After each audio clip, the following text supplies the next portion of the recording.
Good evening. Welcome to American Hammers TV, part of the American Hammers Network. It's Wednesday night. It's time for us to talk about the most massive club in London, the fourth place club in the Premier League, West Ham United. You guys know what I'm about to say, so I'll say it. But if you want to, get out and grab a beer or something for the next 30 seconds, go ahead. If you haven't gone to our website, AmericanHammers.net, please do. AmericanHammers.net. I said that so fast, I'm not sure anybody can understand it. AmericanHammers.net. If you, you can get a lot of cool stuff there. Where is it? Where's my thing? Here we go. You can get West Ham stuff. You can also get American Hammer stuff like our fantastic flag with our logo on it. Whatever you want. Keeps us running. Keeps StreamYard running, which is the platform we use to run the show here. Please, please do. Go to our website and take a look. If you want to be on the show, if you want to be on the network, let me just say this. If you like what you see, all right, if you want to start a show, just let us know. We're open to all kinds of stuff, okay? You don't have to come on this show or somebody else's show. We could talk about you having your own. Seriously. We got tons of time. We're in internet time. We could do whatever you want. So anyway, check us out on social media or go to or email us at AmericanHammersTV@gmail.com or whatever. Just let us know. So tonight I'm joined by 4 people for the time being, and then hopefully Sally will be on in a little bit. Sally is with me pretty much every Wednesday night. My co-host here on the show is going to be a few minutes late, but hopefully he'll be able to drop in. So tonight, my neighbor David down in Boston. How you doing? Doing great. Thanks for asking. That kit looks nice, huh? That shirt looks good. Oh, thank you. It's actually the first West Ham kit I've gotten without a player on the back, but it feels good. Okay, I was wondering about it. I was going to ask you who you had on the back, but I wore this. So this is the first West Ham shirt I ever bought. Is this one? This is from I think 2006, 2007, if I'm not mistaken. And I wore it because it's got the XL sponsor because I coach my second graders soccer team, and I sort of don't want to wear like a betting sponsor around all the parents, So went with XL instead. But it's not even legal in the United States. I know it's, and they're not like prudes or anything. You know what I mean? They wouldn't care. Yeah. But it's just me. So I went with XL instead. And in my old neighborhood, not really my old neighborhood, but I did live in Brooklyn for a little while. A true son of Brooklyn himself, Charlie Boy. How you doing? Hey, Lee used to live in Brownsville on Pitkin Avenue. I'll tell you, I lived on 19th Street between 10th and 11th Avenue, right on the Prospect Expressway. That's where I lived. Used to sell fake watches. That's right. That's right. I had a big old overcoat. You know what I mean? Yeah. I'll tell you what I did do one time. I had this old school overcoat that I bought at I think like Filene's basement or someplace like that. And I wore it on I was on the subway, and I was waiting to come home on the subway.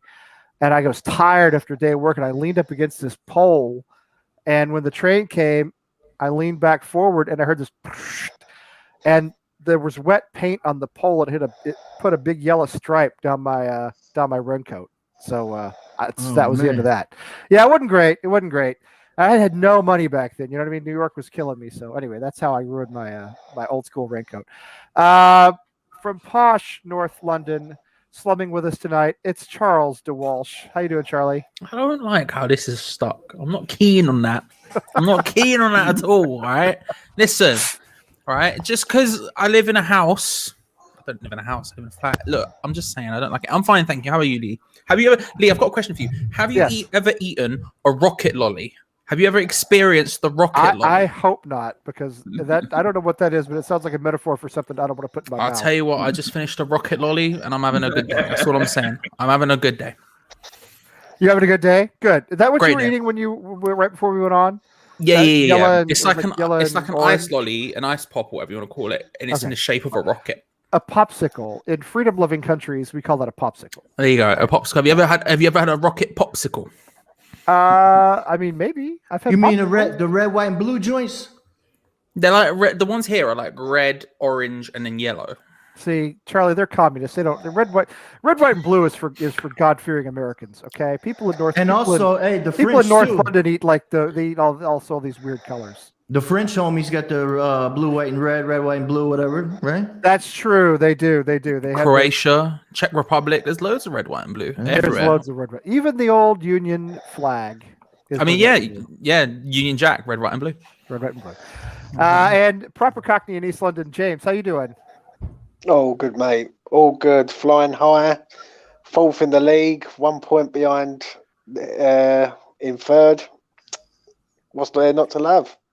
There's nothing not to love. I'm in love with everything right now. I'm super happy right now. Peach is a big fan of those of Rocket Lollies there. He's Charles. a smart man. He's a smart man. Yeah. Yeah. See, this is what we have. We have the right. Okay. Are they called rocket popsicles, Wally? I guess they are. I never really knew. I never really asked. I think they're the same shape as the ones I think they are. Yeah. Charlie were eating. Yeah, I think they are the same shape. Yeah, I think so. Oh, look, everybody likes them. Look at this.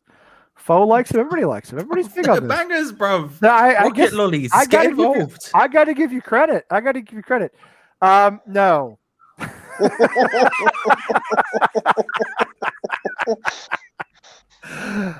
we love jazz. We're gonna have a little. We're gonna take a little break from jazz for a little while. Anyway, let's talk about. Sorry, I can't get choked up. Let's talk about Leicester. Man, I mean, again with the 3-0 lead, it's when the third goal goes in that you really panic. You know what I mean? If it's a 1-0 or a 2-0, fine. It's when the third goal goes in, that's when you know that the rest of the game is going to be we're going to collapse. But we held on again, just the way we did against Wolves. So give me your impressions. Player of the match, maybe who you thought could have used improvement. We won't say the worst player, but the player most in need of improvement.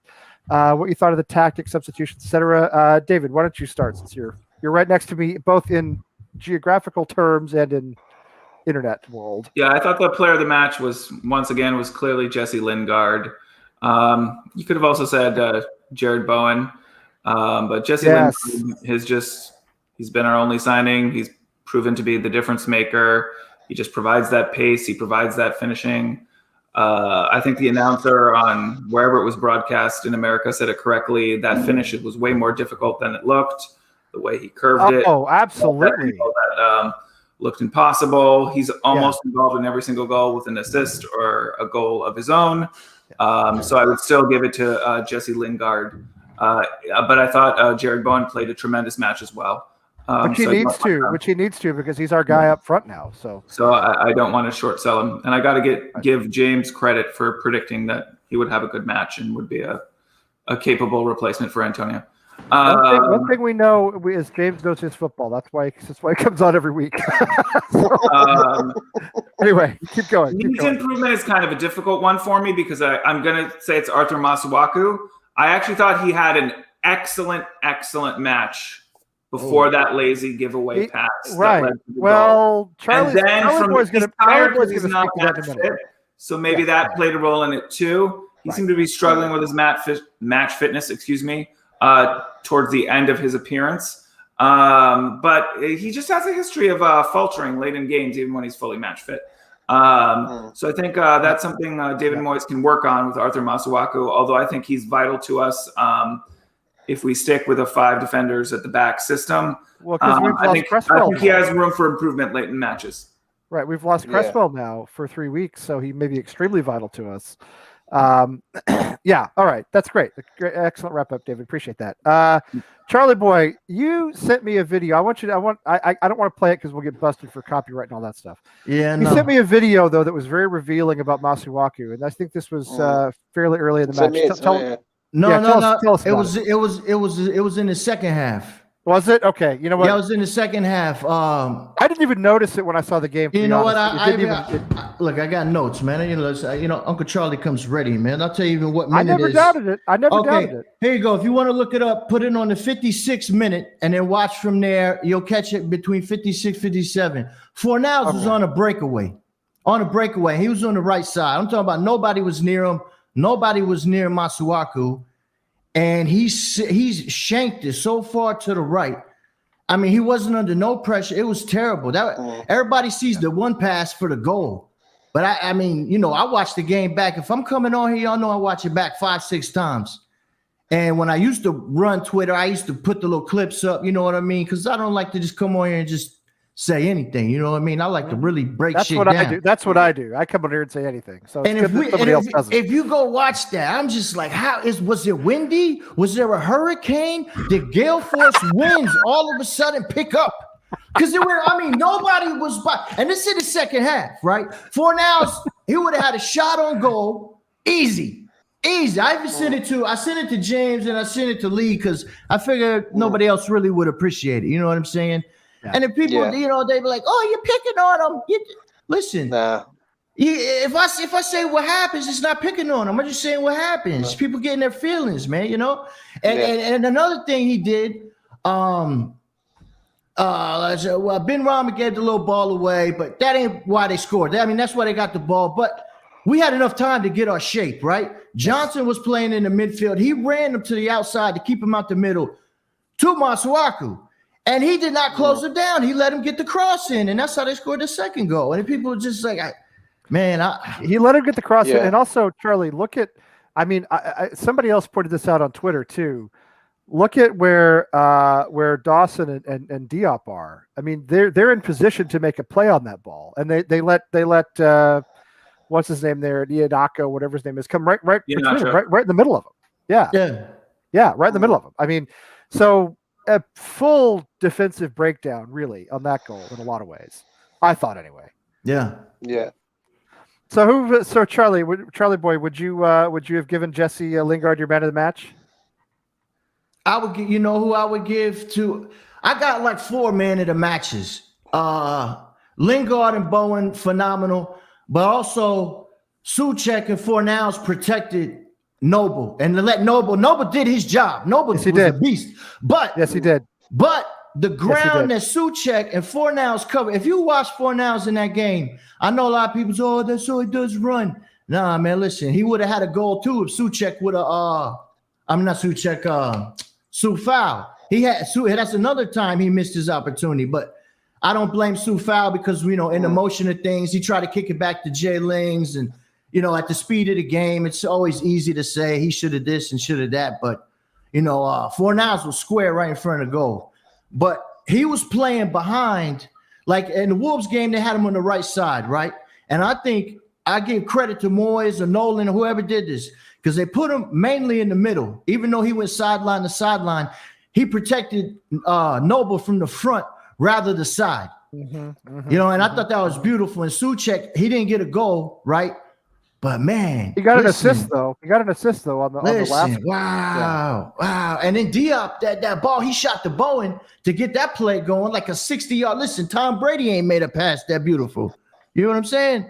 That was like a 60-yard hit Bowen right. I mean, I don't know, but I guess you would have to give it to I give it to Jay Lings because he was out there, he scored, plus he was doing press bits. He was pressing the shit out of their back line trying to get the ball so we could win it. So Charlie, will you do you feel safe in telling me what you sent me on Instagram about the Jay Lings hand thing? Oh man, yeah, I don't care about that because it's fascinating. Because I'm not going to do it now in case there's any Crips watching. I'm not going to do it. So yeah, that thing. Well, see, in Brooklyn, the Crips and Bloods, they're together. They're the Woos. They don't beef with each other. That's in LA. Oh, is that right? Yeah, okay. They beef with the GD boys and the Latin Kings. But this Jesse Lingard thing is like. No, it's not I was getting it wrong. Okay, listen, Lee throwing up the whoopty. Lee throwing up the brims. What? I don't know what this is. That's the bloodhound. That's the brims. You making a hat. That's a blood sign. Oh, this is? No, the one you just did. Yeah. This is. Okay. Yeah. So this is like a gang sign in Brooklyn is what you're saying. No, I think it's like 99 too, it can mean, right? Not in Brooklyn. Like the 99 restaurant? Like the 99 restaurant where kids eat free. And you know what's funny? I don't know. Actually, I like 99 restaurant, by the way. But anyway. And you know what else is funny? The homie Troops, right? He got the job in New York. He don't even know. He's over there throwing the Bloodhound gang. And he goes to Brooklyn to get haircuts. I'm like, yo, money, you gonna do that in a barbershop and they're gonna check you, man. He's in the middle. He's in the middle of the thing throwing up the whoopty, man. I'm like, whoa. So this is like a gang sign in Brooklyn. See, so, Yeah, that 100% is his gang so I'm sign. sure Jesse Lingard has no idea he is enraging, a violent gang members in Brooklyn every time he does that. But maybe maybe he should know. We should let him know. He should know. And if, by the way, if you are in Brooklyn and you're celebrating Jesse Lingard goals, maybe just do it some other way. You know what I mean? Just a nice little fist bump, something like that is appropriate. Anyway, Charlie, another, not the other Charlie, but another Charlie. We have I'll take the other Charlie. No, we have an equilibrium of Charlies. Okay, that's how we're doing this. I'm second to CB in every sense, and I don't mind that. I don't mind that. I'm happy to be the other Charlie. Nobody. We all walk together, shoulder to shoulder. There you go. There you go. That's very kind of me. Shoulder to shoulder, unless I'll go by CB. I'll be CB tonight. Shoulder to shoulder, unless there's trouble, and then I'll disappear. That's kind of how I do things. Anyway, yeah, that's me. Yeah. Anyway, go ahead, Charlie. What's your take on everything? Oh, bro, Lingard's just a baller. First of all, everything CB said is bang on, right? And I 100% agree with him. There's something about Lingard. I'll say something about him. He's just technically, he's just so good. He's so good. And I've said this on the show before, but everything just comes easy to him. Like the way he passes the ball around, the way he drifts past people, the way he does everything, it's just easy.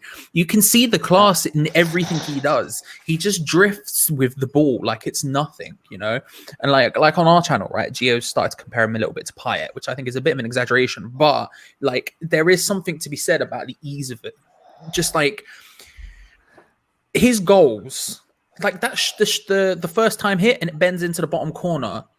The more I watch that, the better that goal is, the better that finish is. Every time I see it, I'm like, every time I look at it, I'm like, flipping hell, that's even better than I thought it was the first time. That's better than I thought it was the second time. Every time I see it. That first goal, Charlie, I don't think it got the respect it deserved. You know what I mean? The curve on it, just everything about it. I just don't, I mean. To hit it on the half volley, first time, bottom corner with the curve into it as well. No, it's just next level. And can we give a little credit to my man, Soufal, who made the pass that maybe a lot of right backs would not have made. He went back outside the area instead of crossing in.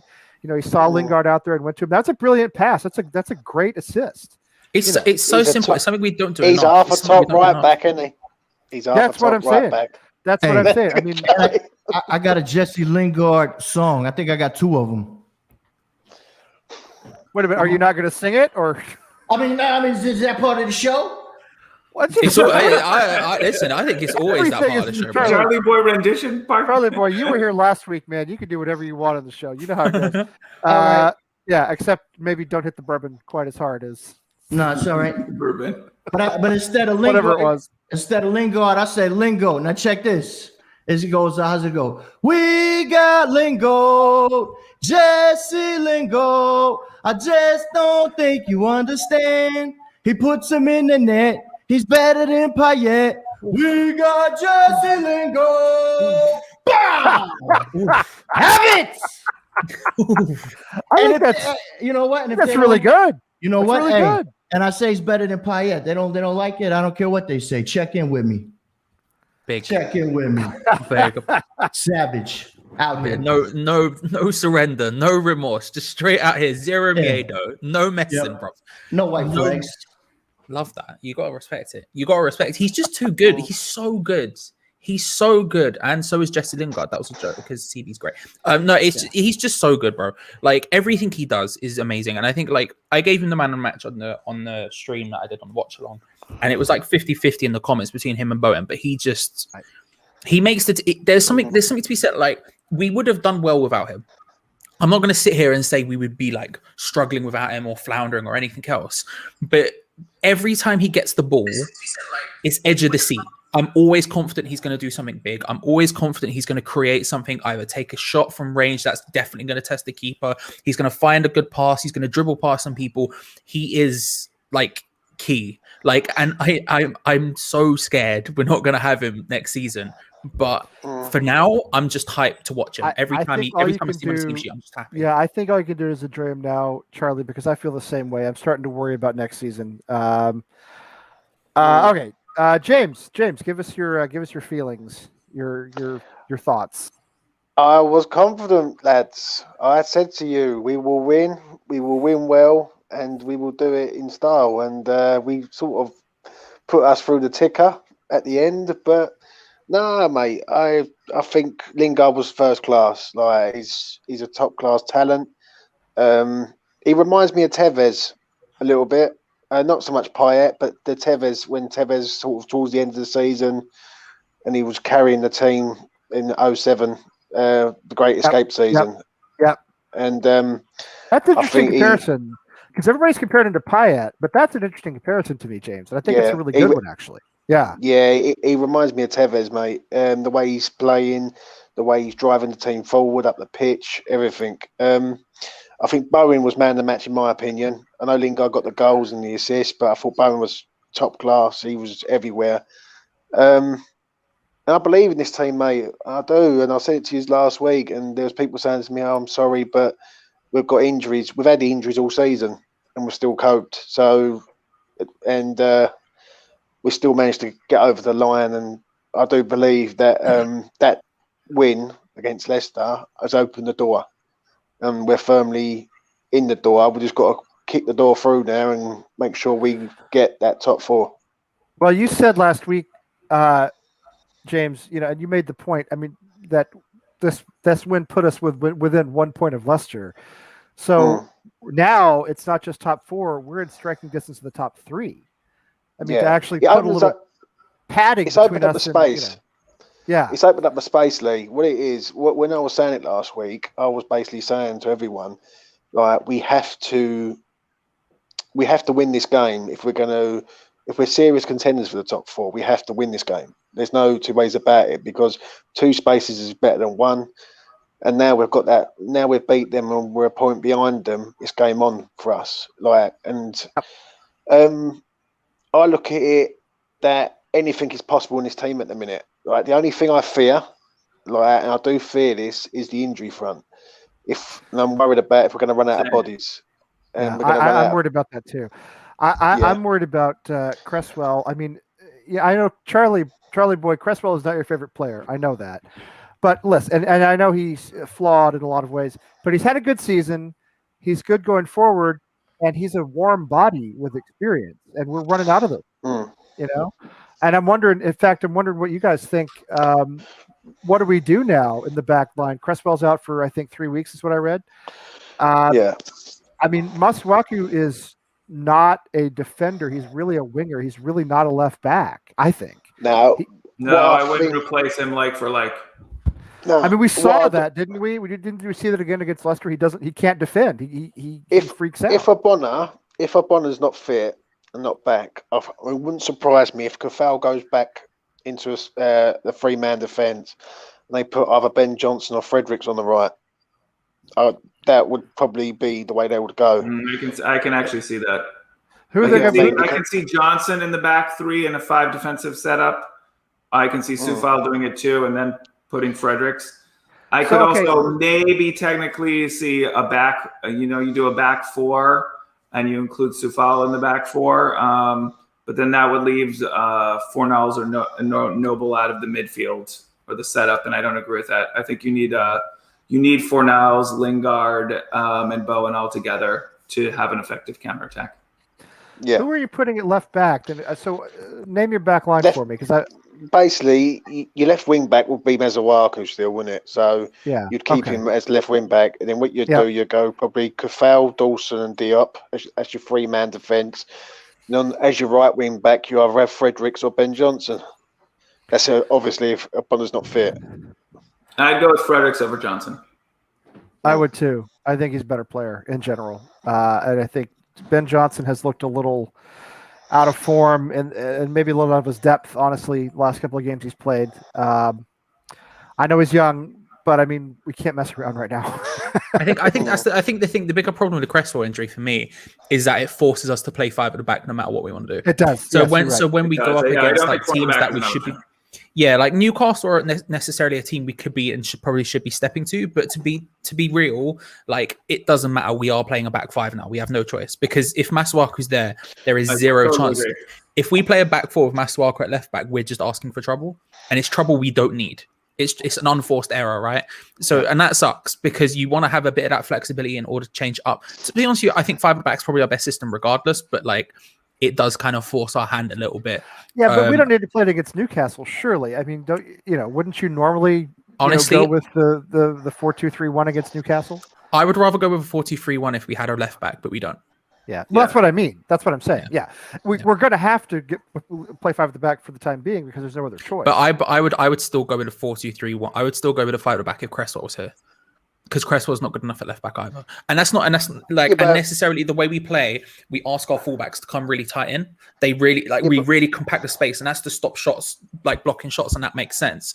But with Cresswell's not what he was when he first was here, and so he doesn't have the ability, I don't think, whether it's the legs or whether it's what, I don't know. But in my opinion, he doesn't have the ability to play that really tight system where we can just give up all of that space at the wide in the wide positions and then ask him also equally to get forward and do everything else. It just doesn't quite work for me.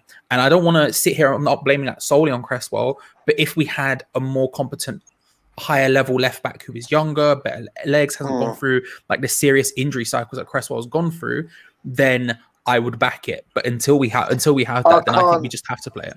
I can't have Ben Johnson as a left back, I'm afraid, because good teams, right, I've seen this so many times with Ben Johnson. Yeah, you put him on the left back, he's right-footed player on the left-hand side, they bung him on the left-hand. Good teams will figure that out, put him onto his left, and he's all over the place. He can't defend. I agree with you, Charlie. It happened against Man City. Yeah, and I agree with Charlie there totally. If we had a better left back at the club, it'd be a lot better. The only thing I can say on that is that Cresswell hasn't been performing over the last, say, couple of games, in my opinion. The last 3 games, the Arsenal game, he got exposed. The Wolves game, he got he was like watching the ball again. So, is it a miss? I think we've got enough defenders to get round it, if that makes sense. We've got Obonna coming back. We've got 2 right wing backs at the club. I think if we put Kafal there at centre as one of the third centre halves, he will do a job. He's experienced. He plays for the Czech Republic. He's a Champions League player. So yeah, I think that's the way to go. Yeah, I think he's versatile. I like that idea. Mark Noble, everybody's favorite topic, had a good game. He did. He played well. I mean, he did. He played well. Was actually involved in a couple of several big moments. Do we just keep plugging him in there? I mean, I guess there's really not much of a choice right now. What he's doing, Lee. I don't know. I hand it over to the lads in a minute. What they've done, West Ham, they've done it very well, is they've stuck him in that DM position and said to him, right, you don't go forward. You go left, you go right, you go back, but you just don't go forward. And Souček and Fornals have countered that with the energy in the midfield. So it sort of made him, when he gets the ball, he gets it out. He's not a Declan Rice. He ain't going to go box to box. So if he stays in that DM position, he will give you a good game, and he has done in the last 2. Yeah. Yeah, I know he has. I mean, I feel as though he is always teetering on the edge of looking like a 30-something-year-old player. But the last couple of weeks, I mean, honestly, no complaints, So, so let me ask you guys this, too. And James, I know you have a lot on this. You talked about it on, I think, your Hammers Pulse channel earlier today. A lot of stuff going around about Benrahma. I've read probably 400 times today on various social media outlets that Moyes doesn't trust him, and he probably is going to get one more season to kind of try to integrate into the side. But there has been talk about selling him. There's been talk about, do we do something like this is insane, like bring Felipe Anderson back? No. I mean, that's crazy. That's to me, that's absolutely nuts. That guy's done. He's finished. Doesn't want to play football anymore. He and Gareth Bale can go off and play golf. That's fine. But I want to get everybody's take on Benrahma. And James, I'm going to let you go last on this because I know you've done a lot of research. So I don't know, David. What are your thoughts? Would you like to see more of him? It's going to be hard to get him in now, right? If we're doing 5 at the back, it doesn't leave a space for him. Yeah, I think unfortunately. I like what I've seen from him overall. I mean, he's I do too. Points. I think again in the previous match, David Moyes instructed Said Benrahma to hold on to possession, get it forward, and hold on to possession. And unfortunately, he had a giveaway, which led to a goal. He wasn't directly responsible for the goal, but I think David Moyes is trying to transform Said Benrahma into a player he's not. He's a flair player. He's like, he might develop into Riyad Mahrez type. You know what I mean? Yep. But David Moyes is trying to coach him out of that. And I don't think he's a player who is good when he's subbed on. I don't either. With this type of team. He's a player who needs to be like he was in Brentford. He's there from the beginning. And he knows his role in the team. And he can afford to give it away one or two times because his flair is appreciated and he'll get those goals. He'll link up with the other players. I think David Moyes is trying to transform him into a player he's not yet. I don't know whether David Moyes can be successful. I think maybe if you give him one more year, he's a great man manager. That will happen. But right now, I don't think it's a good fit with David Moyes and Said Benrahma with the injuries and the formation we play. Is he ever going to be a David Moyes I don't think player, you can though? judge him harshly based on the appearances he's been making. Is he ever going to be a David Moyes player, though, David? Because I don't see. I look at him as being a little bit like Sebastian Haller. Not the same problems, but the same situation, if that makes sense. Yeah, you know what?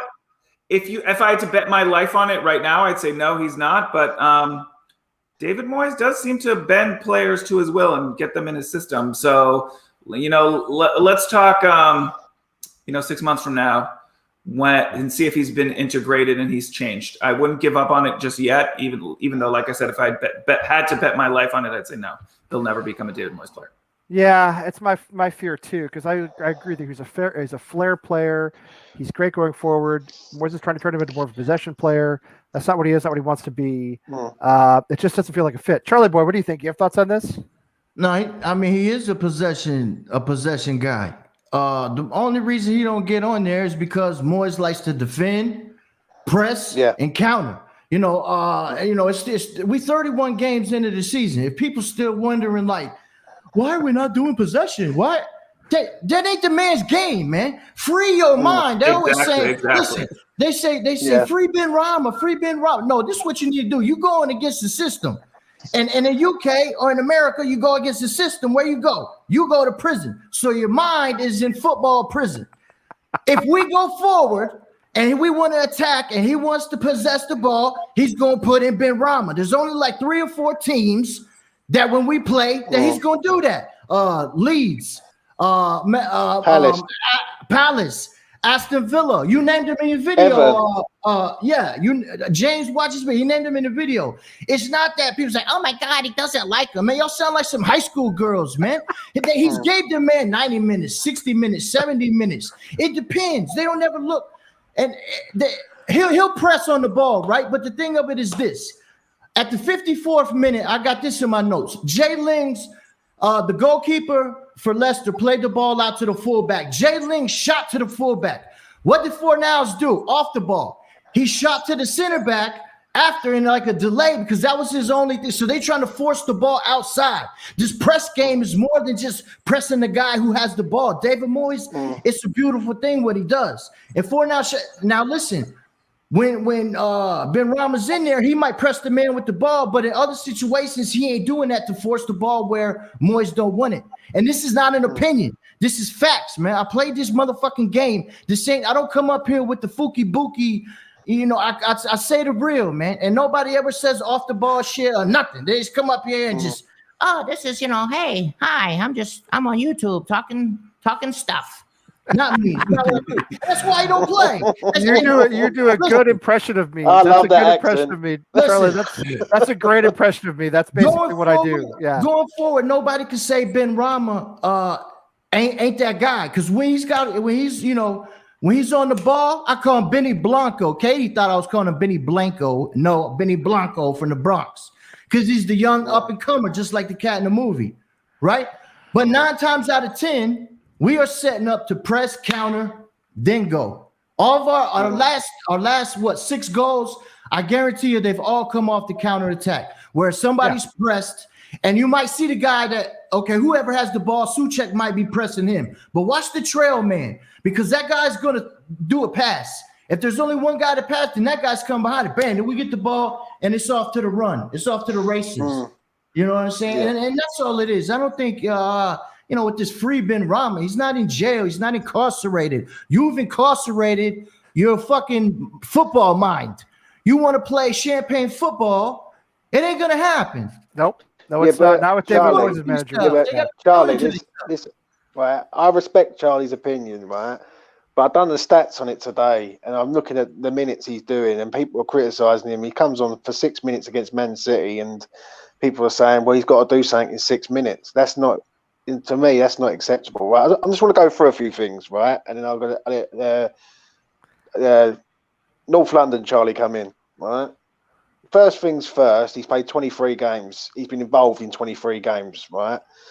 He started 7 games he started this season. Yeah, he's won. Yeah, he's drew 4. He's lost 1 game from the starting lineup, and that was against Liverpool at home in a 3-1 defeat. He's played the best football at Palace, at Leeds twice, at Everton, at Villa, and this man gets criticised for what? What does he get criticised for? He's an attacking forward. He doesn't play. And then the only games he's lost that he's been involved in are Manchester United twice, Liverpool twice, Manchester City once, and Chelsea once. He hasn't lost any other game where he's been involved. Now, I don't get this sort of hype thing where it goes, you know what, he's not cutting it, he's not doing it, he's not doing this, he's not doing that. I don't either. The man needs to be given a chance. He needs to be given 90 minutes over a 2, 4, 6 game period, and then I would respect people saying, you know what, yeah, he's not cutting it, and I'd go, I'd hold my hands up because I'm a Ben Rama fan. I want the man to play. I know he's a talented lad, but I don't get this philosophy where people are sort of scapegoating him like another Haller. I think it's too quick. Yeah. You can't keep just going, you know what, he's not cutting it. Oh yeah, we'll get him out the door. I don't think anybody. I think everyone here is agreeing. I think it goes back to what John Anthony said in the previous show that Twitter world is not the real world. If you think the Twitter opinions are like, you take them to heart too much, and then they start getting to you, you start to get lost. I think most people you talk to, just like we all agree, none of us have that opinion that Ben Rama is a waste and he's playing terrible. We all agree that he's just maybe not fitting in David Moyes. I will say this, and then I'll shut up, right? Yeah. The amount of times he has assisted people in our team, and they've hit the post, hit the crossbar, it's gone, and they've missed sitters, right? Yep. Antonio at Palace, he had literally 4 chances to score, and they was all assisted by Ben Rama. There was another one at Arsenal. There's been multiple times where Fornals has been given a chance. He's put it over the bar or hit the post or something. Yep. So Ben Rama's getting in the positions. I can understand he's not scored no goals, right? I get it, yeah. But if that man assists 15 goals or 10 goals, right, then that to me is like scoring a goal because he's making goals for other people. Do you know what I mean? So I just think there's a bit of he's an easy target. He's just an easy target, in my opinion. I think one of the problems is, James, I think, as David said, and as you said, I think all of us agree. Charlie Walsh, step in if I'm wrong, okay? I think all of us like Ben Rama as a player.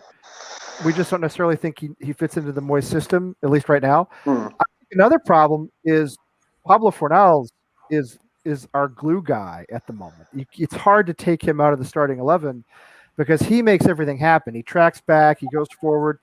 He's looking better and better to me every week. He's looking more solid, more confident every week. And that's going to be a problem for Ben Rama, who, it's going to keep him out of the side. I don't know, Charlie Walsh, do you have thoughts on any of that? I think the truth of the fact of the matter is this: when we're playing the system we do at 5 at the back, that leaves space for 2 wide players. You have striker and 2 wide players, and that's it. That's it. And there is no way it's not going to be Jesse Lingard, and there's no way it's probably not going to be either Fornals, or if Antonio's fit, then Bowen's got a chance there. Right. Like Ben Rama's just too low down the pecking order. It's because exactly what you've all been saying. It's not what he does on the ball. He's got all of the talent in the world on the ball. The kid's a baller. It's just what he does off the ball that's the difference for David Moyes. And it's like, I love Said. Watching at Brentford, I've loved Said Benrahma. I've loved watching him do bits here as well. And I would prefer we play the style of football that would suit him, but we're not gonna. That's just life. That's just the way it is, isn't it? Can I just ask you something though? Do you think the criticism? Yeah, do you think the criticism he gets is justified though? Oh no, I think it's fucking mad. No. I thought it was mad when we did it with Haller as well. Like, and I put that very clearly on the watch log, and certain people, certain individuals didn't like me for it. I think this is a good point that Andrew makes too. I think this is a good point that Andrew makes here. We do keep putting him on when we're desperately trying not to, lose a 3-0 lead. That he's not the kind of player you put in that situation, and I'm not really sure why we're doing that. Because our players are tired. We have to put them on. Well, that's true. There's nobody else on the bench. Yeah, that's a good point. Yeah, we have like 15 players. So it depends on the situation. Moyes might say this: I'm gonna defend for 60 minutes, right? And then like I said, when he wants to go forward, it's not that these guys are lazy. He's like, yo, Bene, get up, baby. We need your flair. We need that, we need the attackers. Then he puts them on because he's wanting to attack. Now, some people say, he did it he waited too long, he waited too that. But that's usually what the system is. He's not going to put them when we're trying to defend and press and counter. He's not going to put Benrahma in, man. That's just what it is. That's just what it is. And listen, people, it's not that.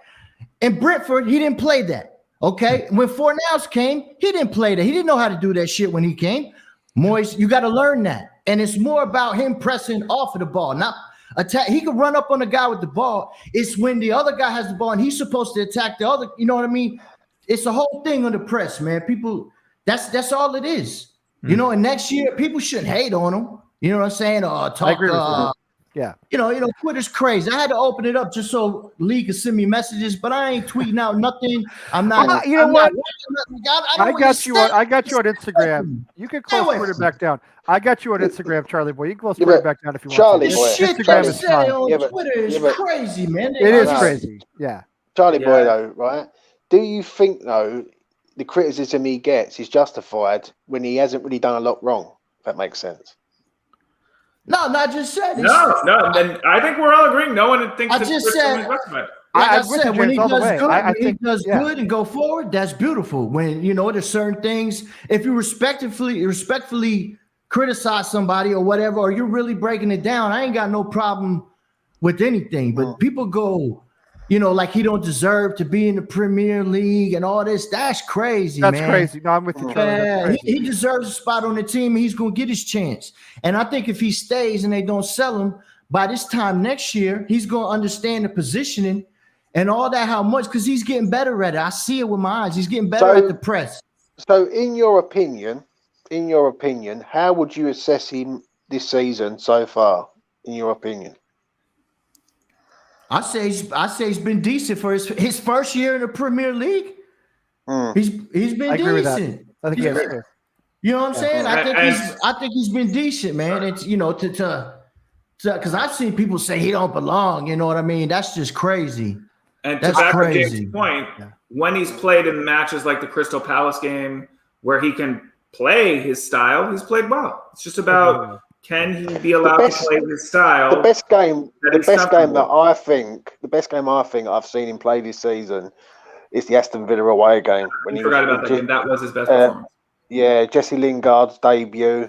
He was phenomenal in that game. I agree. Yeah. Well, let me throw this out there. Charlie Walsh, I'm sorry, I cut you off earlier. Did you finish what you were saying, or did you have more to say? Oh, I can't even remember what I was saying. I wouldn't worry too.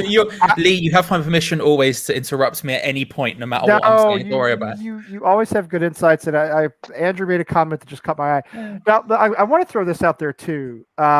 Irish Tommy is livid at all of us for being so timid in our discussion of how we're going to, line up on Saturday. Finally, a Saturday game, by the way, even though it's at like 4 a.m. or something again. I think it's 7 a.m. Boston Irish time. Tommy's in here. Why give him the link? We haven't even made a prediction. We're just judging. I agree. Now, but I think what he's saying is, we're all talking about 5 at the back, and I think his question is, why would we do that? Why wouldn't we play, the 4-3-2-1 or 4-2-3-1. But it's what we talked about earlier. We don't have the players anymore, right? We don't have. I mean, who play? Who's What who's we've our got left to back? do, what it is, I'll tell you the reason why we've got to play 5 at the back, because they've got sent Maxi Man back. Yes, And I hate that guy. And yeah, if we start going with Mezawaku as a left back or Ben he Johnson can't as do a it. left back, They can't do right? it. Yeah. It's square pegs in round holes. It just does not work. We don't have a left back at all right now. We don't have one. I mean, we do have a left back, Lee, but he's not a left back. but that's what I mean. Yeah. With Cresswell out, with Cresswell injured, we don't have a functional left back. I mean, Ben Johnson's kind of out of position over there. Masuaku is really more of a winger. He's not a good defender. We have known for years he's not a good defender. He's not. That's why he and Cresswell complement each other so well. They need each other. You can't have one or the other in there alone at left back, and when you play 4 at the back, it's too much for liability, I think, anyway. Anyway, go ahead with what you were saying. No, I just believe that we've got to stop St. Maximan. You stop St. Maximan, you stop Newcastle. Do you know what I mean? Obviously, Callum Wilson's been injured most of the season. He's decided to turn up and play against us, where he always scores. So it's just ironic, isn't it? And I think he got never subbed in fails. last game. Callum Smith got subbed in last game, and they got the speed demon Almiron. They like to play a counterattack. Now, here's the thing. You want to go forward?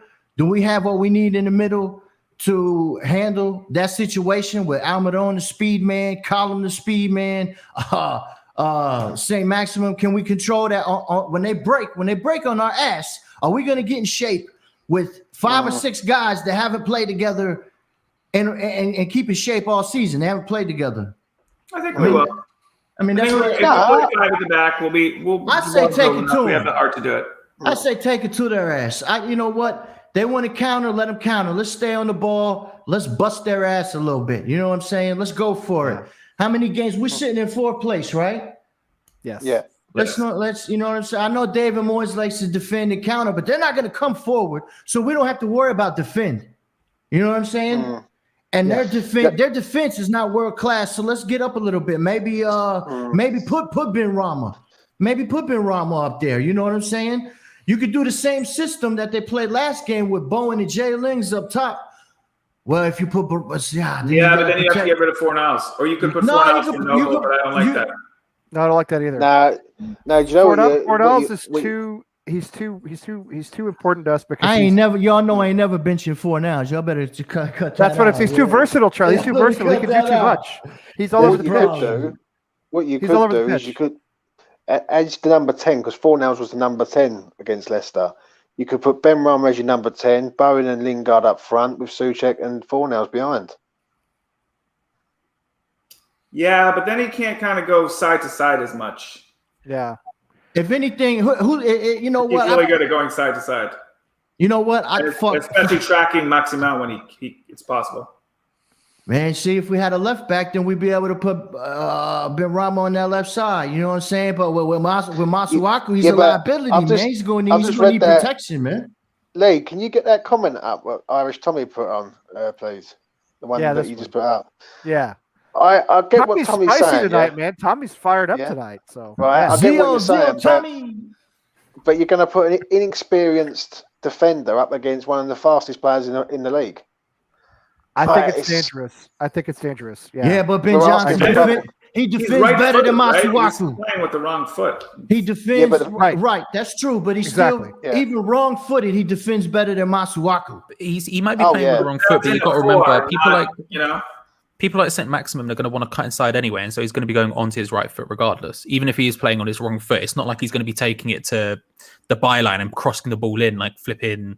Yeah, but do you know what I mean? He's going to be cutting in on him. Returning, it's a detriment, especially. Oh, I don't disagree with you. I don't disagree, and I'm not like overly hyped about the idea, but as CB just said, I mean, he does defend better than Masuaku, so it's something to think about. I think this is the thing, and it was what the person who I didn't recognize in chat much plays, whatever his name was put up, is the idea of like having a plan. This is the game where I'm like, in our heads, we all look at like the City and the Liverpool and the Chelsea and all these big games and think, oh, if we can win those, then we're going to have a chance to get in top 4. These are the bread and butter ones. I'm confident against those teams. Yep. I know the system David Moyes plays. I know the style David Moyes plays. I know it works against those big teams. Yep. This is the ones where it don't, and that's where you get top 4. That's where you qualify for Europe. If we can turn up against these teams, if he has a plan for how to deal with teams, which he has all season, Charlie. To be fair, he has all season. Look at the record. I have an interesting stat I read from West Ham Central just like 4 hours ago.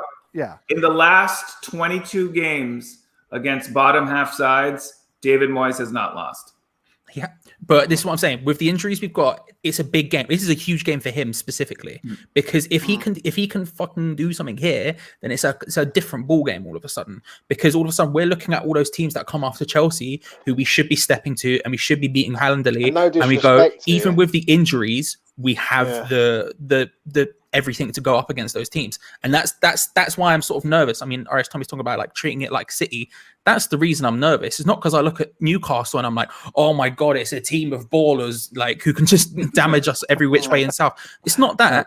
It's just that I'm looking at it and I'm thinking, actually, this is the proving ground for the rest of the season with the injuries we've got to say this is us making our play for top 4 now, because that's what it is. But Charlie, I don't think we can go anywhere else other than a 5. Like, I don't think we've got the personnel.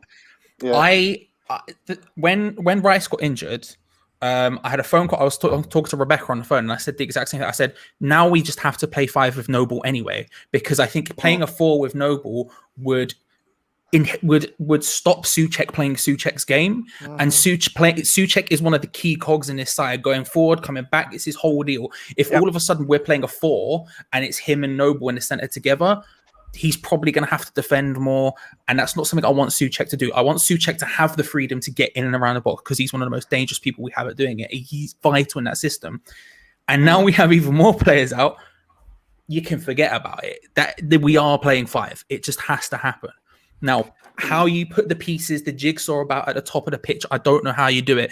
Is it a case of like 60 minutes in, if we're struggling, maybe you put Fornals next to Souček, and you sort of go, right, we're going to let them a little bit. We're going to let Newcastle in a little bit in order to really start to put the pressure on. You can bing on Ben Rama up top, or you can do something else up top. It's going to happen eventually, whether at the start of the game or the end of the game, just because Noble's going to get fatigued because he's a little bit older. I mean, for me, we just start the same lineup again. Apart from Cresswell, obviously, it's the same lineup for me. If Cresswell, obviously Cresswell's out, right? I don't think it's worth it putting a Bonner back in there straight away. I think wait till the Chelsea game. I think that's a bigger game than this. I know this one's important, but the Chelsea one is a big game. Who would you say goes in for Cresswell then? In your opinion? Honestly, see, this is the thing. So when you were talking about Soufal earlier, the idea of putting Soufal I like, but it also scares me because to my knowledge, he's never played centre back in his life. The thing is, Cresswell hadn't before Moyes the first time. Charlie, he done a good job in the FA Cup game. I must admit, I thought he'd done all right there. I'm not saying he hasn't. It's just like I want. As much as I criticize Moyes for being a conservative chicken at times, I'm having similar vibes where I'm like, I just want people I know are going to nail it 100%, and I don't want any concerns. So part of me just thinks you put in. Would you feel more comfortable? Would you feel more comfortable having Balbuena there or Kafal, in your opinion? Balbuena. That's a tough one. That's a tough one. I'd have Kafal there myself, mate. I think he's a much better defender. Much better. I do too, actually. Then Balbuena. I think he's at right back, but at centre back, it's positioning, isn't it? It's like if I'm a forward and I'm running directly at Kufal and I'm running directly at Balbuena, you can make arguments about which one you think were better. But when it comes to everything else, it's about the positioning. It's similar to Ben Rom. It's what you do off the ball is almost as important as what you do when you're going into the tackle. You know what I mean? Oh, I think he's a good defender, Kufal, though. Like as a defensive player, right? When you look at, I agree. I agree. I really like him as a defender. If we go through the 3 right backs that we've got at the club, you've got Ben Johnson. Oh, he's the best defender by far. Yeah. And Kufal, out of the 3, he's the best defender. So I think him going back as your third centre half on the right hand side, I think it's doable for the simple fact he knows how to defend. Like I wouldn't fancy if it's like Fredericks there or Ben Johnson there, right? But can you see what I'm getting at? It cover, is. And do you know what it was a would good help. example for me? I was listening to Razor Ruddock's podcast, right? A to Z Football, I think it's called.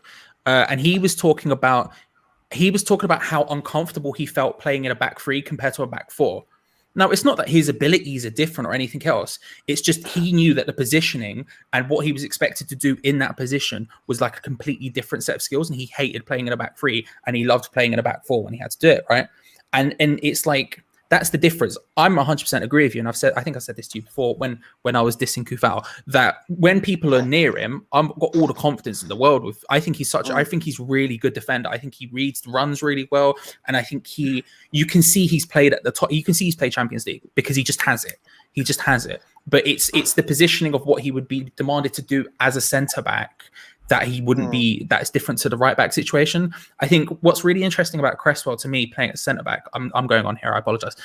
He has this like innate knowledge of when he can get forward and he crosses from deep and all of that stuff. I look at Kufal and I think you could do all that. You're almost the perfect identical replacement just on the right hand side, but it's not knowing whether or not he has that positioning that Cresswell has at left centre back, at right centre back. And that's what concerns me.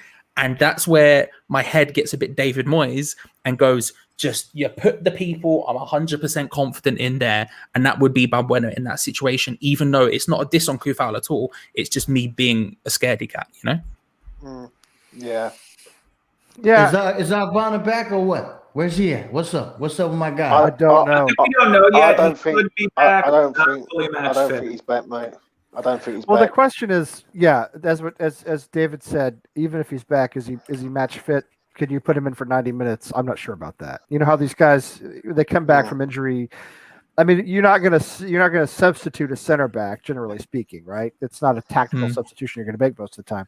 So he's got to be able to give you 90 minutes, off the top. I'm not sure he can do that right now. But listen, we could play 5 at the back, and when we go forward, you know what I mean? Motion it to where just because it's 5 at the back don't mean park the bus. Yeah. You understand? Yeah, I mean, I think, listen, I mean, Darren's bringing this up and Tommy's brought it up, and these are legitimate comments and legitimate concerns. I don't think 5 at the back is out of fear of Newcastle. I think it's because we don't have our left back anymore. It's because of the injuries. It's because we have Noble starting. It's because we don't have Cresswell. It's because it's because we don't have any replacements. It's forced us into a situation. We can't go and put Ben Johnson, who he's been okay in spells. He's not good enough. He's not on the left hand side. And I know people say about St. Maximan cuts in, but if they change it around, put Alma on there, he's just going to get run ragged, and he'll be on my bet. He'll be on my bet to get booked on Saturday if that is the case. Like, it's because, like, in this situation, the 5 works because if you put Fredericks one side and Mazuaku the other, you got width and you got pace going forward and back. The problem is with the pair of them is they can't defend, and that's a bit of an issue. Yeah. Right, both of them can't defend. It's a bit of an issue. Rob's asking about him being in the middle. Moyes subbed him in and put him next to Souček in the what minute was that? Hold on, let me see. I don't know. I thought I had it wrote down, but the 80th minute, I think. Yeah. Or maybe I might be wrong, but I think it's the 80th minute. He played. I mean, that ain't enough, but he did. When the guy was coming to the middle, he ran. He did him. He got him out the way and ran him to Masuaku, but Masuaku didn't close him out, and he crossed it in. You know what I'm saying? So it's like you're damned if you do and damned if you don't. I think I think we could also make the argument that, as long as it's, I mean, we can make out that playing 5 at the back is more defensive or whatever. We're still conceded 8 goals in the last 3 games playing 5 at the back. It's not that's true. That's true. Yeah. As much as I want to think of us as this defensive powerhouse of a side, and I do trust us defensively, it's not like we're not leaking goals with 5 at the back. And I think the idea of putting Johnson at left back, for example, as much as, again, I think you could put him at left back and a back 4, whatever, we can think about it. Actually, you can make the argument that hampers us going forward because Johnson at left back specifically can't really attack. He misplaces passes because he's doing it on his weak foot. True. He looks awkward and just not unbalanced. And that's not his fault. That's not me dissing him as a person. It's just, ask me to make a pass on my left foot. Bruv, I'm all over the shop. Right foot, Perlo. Left foot, not good. And I think that's you could almost.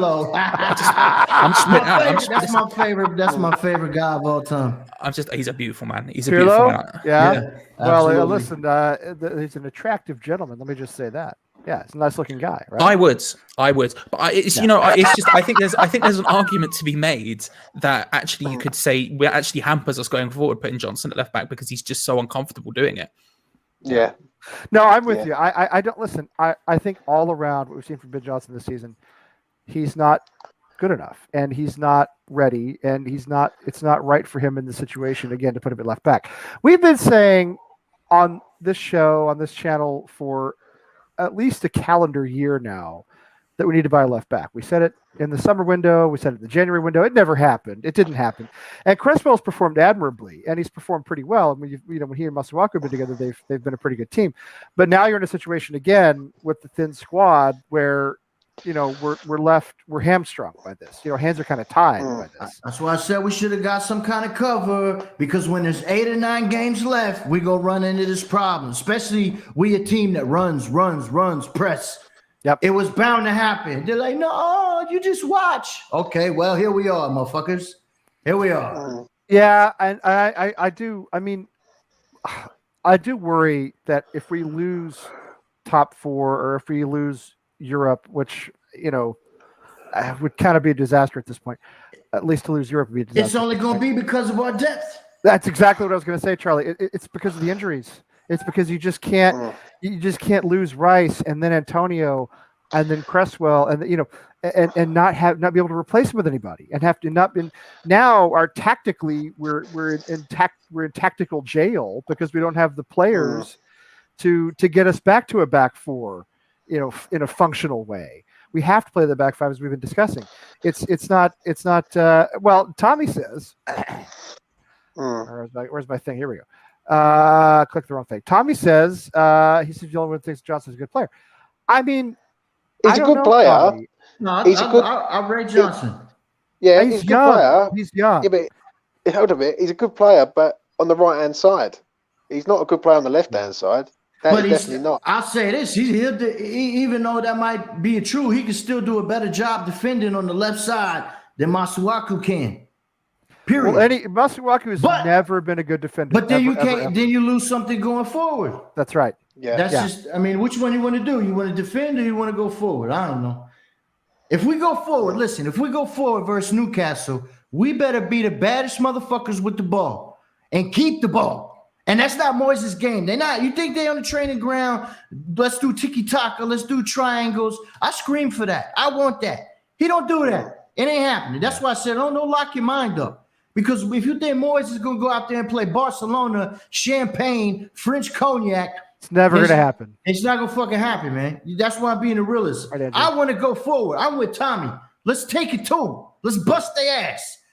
But Moises ain't gonna send it. Listen, we got to worry about that counterattack. They got 3 guys that could blaze. They got Almiron, St. Maximin, and they got Colin Smith. Now he wants to come back. All of a sudden, he plays us. Yeah, or what I say? Callum Wilson, yeah. You know what I mean? I mixed up my names. You know what I'm talking about. I know you're talking about.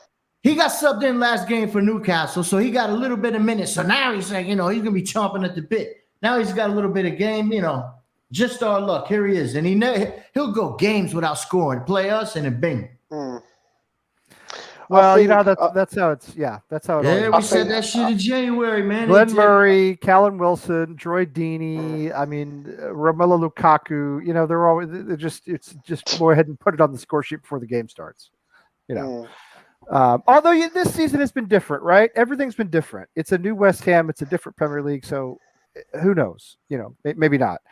But I am starting to wonder if we can survive what I consider now to be an injury crisis.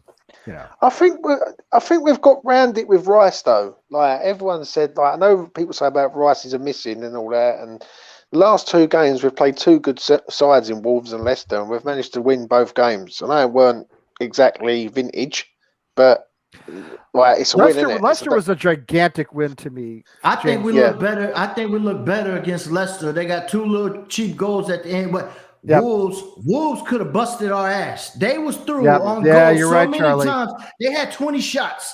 Jose missed a setter. I mean, like 3 feet in front of the goal. Neto missed one. One of the other little Portuguese dudes, he missed. Actually, the referee got in the way. They was cutting through our shit, man. People, just because it was 3-2 and we won, but I didn't feel that way against Leicester. Leicester, I thought we did bits until Masuaku gave him the ball and then he didn't close out on the other one. But as far as keeping it, maybe injuries had something to do with that because Johnson had to come in at the midfield and then Cresswell went down. So then you got a whole bunch of guys that ain't played. So keeping shape and communication was a little bit, you know what I mean? Yeah. It is what it is. But Wolves were getting through on our ass. Wolves, I agree, Charlie. I thought it had a different feel than Leicester. I thought, again, we made a couple of critical errors against Leicester, but I thought we bossed Leicester more than we bossed Wolves. Wolves, what they had, Charlie Boy, would they have 22 shots on us or something like that? They had 20 or 22 shots. They were all over us in a way that Leicester were not. I thought Leicester, as you said, we made a couple of errors, let them back into the match. But Wolves, they missed some sitters. They missed some opportunities. They should have scored. I think the first 20 minutes we weren't really at it against Leicester. We was a bit slow and a bit pedestrian. We got the goal at the right time, and we sort of progressed from there. I think if Masuaku don't make that mistake, we win that game 3-0. I thought it was comfortable. We had them contained. They weren't doing nothing. We was solid, and he makes a silly mistake on the edge of his 18-yard box, and two touches, and it's a goal. So, yeah. Although I will say, I'm not discounting our performance. We did luck out in the sense that James Maddison, Ayoze Perez, and Choudhury were, not in the starting lineup because they had violated the COVID rules. That's true. I'm definitely saying that because that's true. That's true. A that's a whole different game if them cats play. And anybody that says, you probably still would have won, but I'm saying. But the benefit of the doubt, like when we played Everton, they didn't have their fullbacks and they have Dingue and the other bull, right? So, these things, it's just being real. It's just being honest. Some people, why are you saying that? But on the other hand, I think we're such a good team. We have such good team morale. We take advantage of teams' weaknesses. We take advantage when they're not on the ball. We take advantage when they're not 100%, or they're not functioning as well as they could be. And that's a testament to our team spirit. If I agree with you, David, if there is an intangible, what you remember, Jimmy the Greek used to predict American football games when I was a kid, and he always had a category called intangibles, which is how I knew what that word meant. If there's an intangible for us, it's this chemistry that the team seems to have that I think is very real. And sometimes that stuff can sound a little fluffy or not very significant. Talent is always more important than chemistry, right? But there is something about the way these players play for each other, the way they hang together, the way they don't give up, that I have not seen from West Ham team in many years, if ever. I really think that there is something to that. We saw this week, news came out that David Moyes rejected the chances on Diego Costa because he thought it would mess up the locker room, basically. He thought it would mess up the chemistry. And that may not have been a bad choice. I think at this point we have to trust the manager, even though we're sitting here with 0 strikers. At the same time, you have to trust that he's got everything balanced, which he seems to at this point. One thing I would say about the Costa thing is I don't think people in the club were that gung-ho about it. Otherwise, he'd be here because we've seen outside Ben Rama. He didn't want Ben Rama, and yet Ben Rama turned up. So Ben Rama turned up for 30 million eventually, sort of thing. So it's like people at the club can't have been too gung-ho. As much as I agree with it as a statement, and then as much as I like Diego Costa as a footballer, as much as I agree with the sentiment, I think it does give us an intangible edge. I just think that we just have a group of players who work perfectly in that system. Simply put, I think we know. I think he knows the players who work in it, and I think he knows they don't. And when you have 11 players who work perfectly within a system, 9 times out of 10 that will do you a world of good compared to anyone else. Yeah, and I think Moyes, I as much as we talk about him being kind of a yes man, and I think he kind of has to be with these owners, I also think he really wants to run things his way, and you see that with Ben Rama. Ben Rama wasn't his guy. They sold his guy. They got rid of Grady. They spent more money. They brought in Ben Rama, and I think Moyes has been a little resentful about it ever since. To be honest, and you can tell. who do you blame there though when it comes to the January window? Like Charlie Boy said, like we know we needed players, and like look at us now.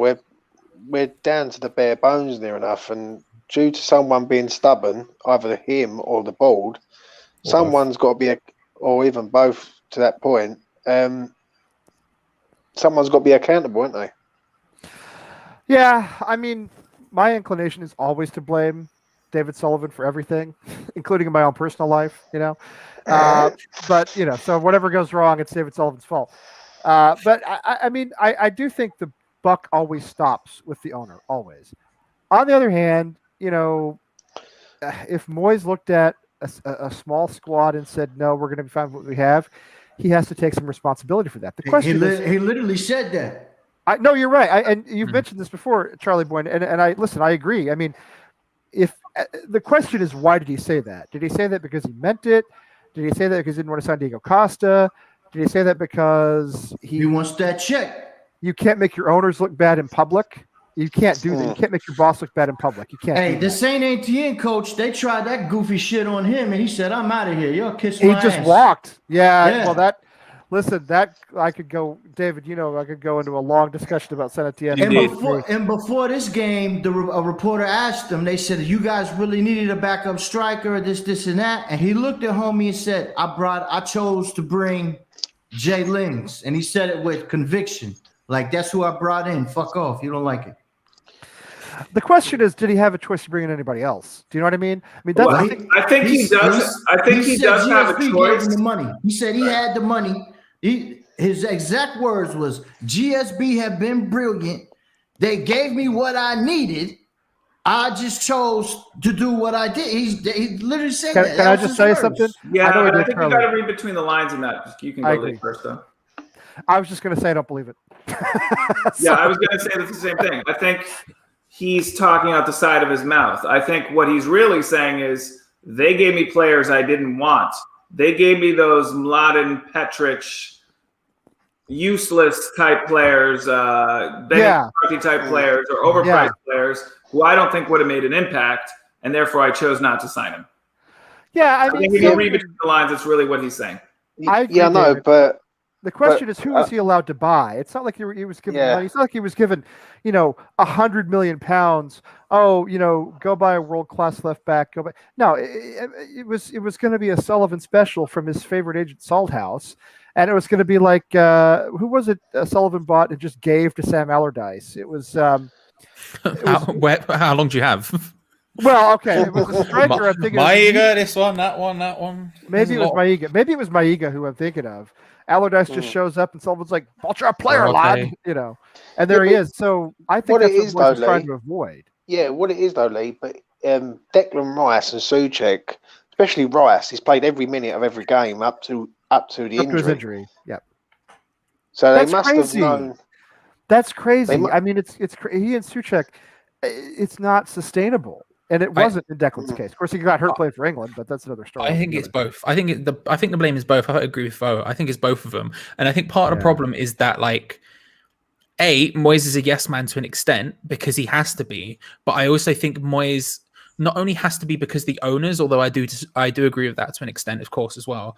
I think it also benefits him to be that because we can't act like David Moyes still isn't on, to an extent, a mission of building his reputation back up. Of course he is. And if he's looking 100%. At his next job down the line, whether it's next season or whether it's in 3 years' time or 5 years' time, it won't be more than that because managers don't exist longer than that. It's just that's the past, not anymore. Yeah. Right. Yeah, but if he's looking at future jobs and future owners look at him and they see a guy who, despite rumors of him not receiving money or rumors of him being gone against in terms of signings or whatever, still backed their owners and did what he could his best with what they give him, that's going to put him in massive good stead. There's two types. You can have the Martin O'Neills who, when GSB started to do GSB things before he even got there, he went nah and then backed out. Yep. But you also have the people who know how to play the game, and I think he's playing the game to an extent. He has, and I'm not super keen on that. As much as I agree with him, and I think he has to do that for reputation point and all that other stuff, it's kind of frustrating when it makes more sense for him to not get anyone, and then A, that proves a point to future owners, B, that makes a point to our owners to say, well, you should have backed me because then I could have gone and done something, and this is your fault, you've done this problem, where ultimately what happens is the injury happens and West Ham United as a club lose out. And that's kind of the frustrating bit for me. Yeah, but the problem is with that though, Charlie, West Ham won't be in this position again for a while because we ain't got the financial backing. And that's my problem. Is like I always think when you're presented with the opportunity, you take it. Yeah. It doesn't matter what it is, you take it, right? If you say, and it's a life philosophy as well to an extent. If you say yes to everything, eventually something amazing will happen, right? But like in general, if you're looking at it in football terms, if you have the opportunity to go for top 4 in January, you back the team enough to be able to get to top 4. I don't care what your ulterior motives are, whether you're the owners or whether you're the manager. I don't give a crap. If you have the opportunity, especially as West Ham United, to get top 4, you put the money on the table, you get the players in necessary to back the beef. And if you don't, then this is what happens, you know? You have to start figuring out, can Ben Johnson sort it as a left back? Can this player do this? Can that player do that? Can Ben Rama come off the bench and play up front for Bowen, who's coming off the bench because Antonio's injured, who wasn't even a striker to begin with? These are the problems you come up to. No, you put the money on the table, you go, bang, we're getting top 4. This is happening because the opportunity is there, because it's not going to be. Let me ask you this. Hang on, just half a second. Let me ask you this, Charlie. Going back to what David said earlier. Yeah. What was the opportunity, though? Do you know what I mean? We are sort of speaking as if Moyes, as Charlie Boy mentioned, Moyes had money that he turned away. Moyes had money on the table. He said, "No, I don't want to spend that."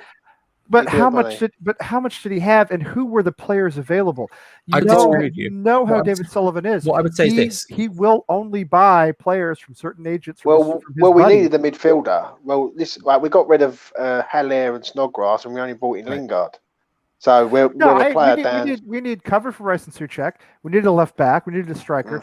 I do not absolve Moyes. And that was before the season started. That's right. And I don't absolve Moyes. And they chased Tarkowski, and Tarkowski said, "I don't want to come. I'm not coming." Mm-hmm. And he said, they said 30 million or you don't get him. And then, okay, 15, 20. And then they played that game because they were doing that shit on purpose because they didn't want to spend that money. All right, there wasn't no David Moyes target, man. I don't buy that. I don't buy it either. The problem is though, Lee, on that, right? What you're just saying is basically, right?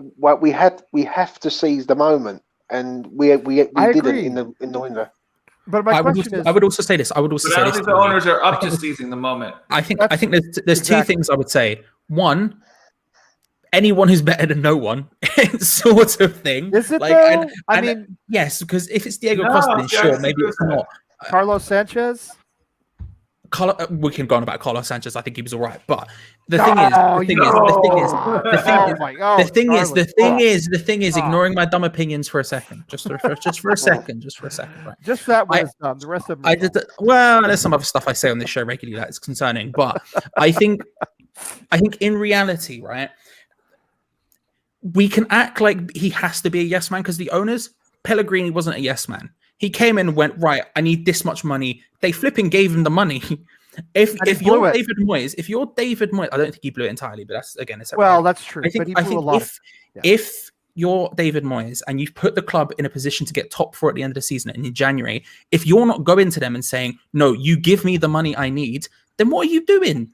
You're backing out. You're backing out. Leverage, Charlie. But here's the thing. The leverage is I've got you this position with nothing. Imagine what I could do with something. But give me something. Does Moyes have some place to walk to in January? I mean, at the end of this season, yes. At the end of this season, yes. I'll tell you. I don't necessarily disagree with that. I don't necessarily disagree with, as you know. At that point, I wasn't super keen on. But at the same time, you just say to them, okay, well, who are you going to go get then? What are you going to do? Go back to January. Go back to December when we drew 0-0 with Southampton. When Craig Dawson kicked Che Adams, broke his jaw. Beautiful moment in life. Right. It was fantastic. It was great. We thought that was a great result. We went to Southampton. We drew 0-0. We thought that was a good result. Now look at him now. They're something like 22 points behind us. I don't think in January, David Moyes, with his career trajectory, had the clout to go to GSB and say, either give me the money or I'm out of here. Now, let me just say this. I don't want to absolve Moyes because I do think that he could have bought cover that he did not buy, and that's a bad decision on his part. All right. I'm not saying he did everything perfectly. I am saying I think he works under a lot of constraints, and I highly doubt that Sullivan was saying to him, go get the players you want. I'm sure Sullivan sat him down and said, here's my list of Will Salthouse or whatever that guy's name is, Salt Lick or whatever, Here's my list Salt of Lick. unique sports management. Salt Lick, whatever. Saltgrass. Here's my list of Will Saltgrass clients. Pick one of these guys. You know what I mean? Because I get the kickback from him. I don't want to say that Moyes necessarily made the best decision, but I also think he was very limited by the typical David Sullivan bullshit, quite frankly. The cards in his hand, at the beginning, like I agree with that. The cards in his hand ain't like what he has now. Now he's sitting with now he's got the nice poker hand. Now he's like, yo, I got. Now he can walk. Now he can walk because the fans, all the fans are on his side. They call him Moisaya. Yes, they do. And I don't want him to walk. I want him to stay. I like him. I want him to stay. But he could walk now. He could go to Celtic, or he could go to. I agree. Any number of Premier League clubs at this point. I agree, but also you have to back yourself a bit, and so you walk into that boardroom in January and go, "All right, who else are you going to get?" It's not about, listen, David Moyes is a rich man. Let's not act like he's not. Man went Man United, bust out over a year, had probably most of that contract paid for him. He's a rich guy. He doesn't need the money. He could retire tomorrow and live comfortably for the rest of his life with no problems. But those guys don't have that mentality. But Charlie, those guys don't think that way. You know what I mean? That's why athletes hang on and on and on. But the thing is, Jibril Cissé is playing in the National Premier Soccer League, guys. Jibril Cissé is playing in the 4th tier of American soccer because guys with that mentality do not quit and retire comfortably. They don't work that way. That's not how they are. Sure. But what I mean by that, though, is that he can, even though he didn't have the leverage he had, he still had some leverage because they're not good. He can walk in, he could have walked into that. He could have done more, Charlie. I'm with you. I don't disagree. Who else are you going to get? I don't disagree. Who are you, David Sullivan, going to go and get? He didn't do everything he could have done. I agree with that. Right. James, go ahead. Yeah. What no one's talking about is that they sort of went, you know what, we're going to buy Ben Rama in January.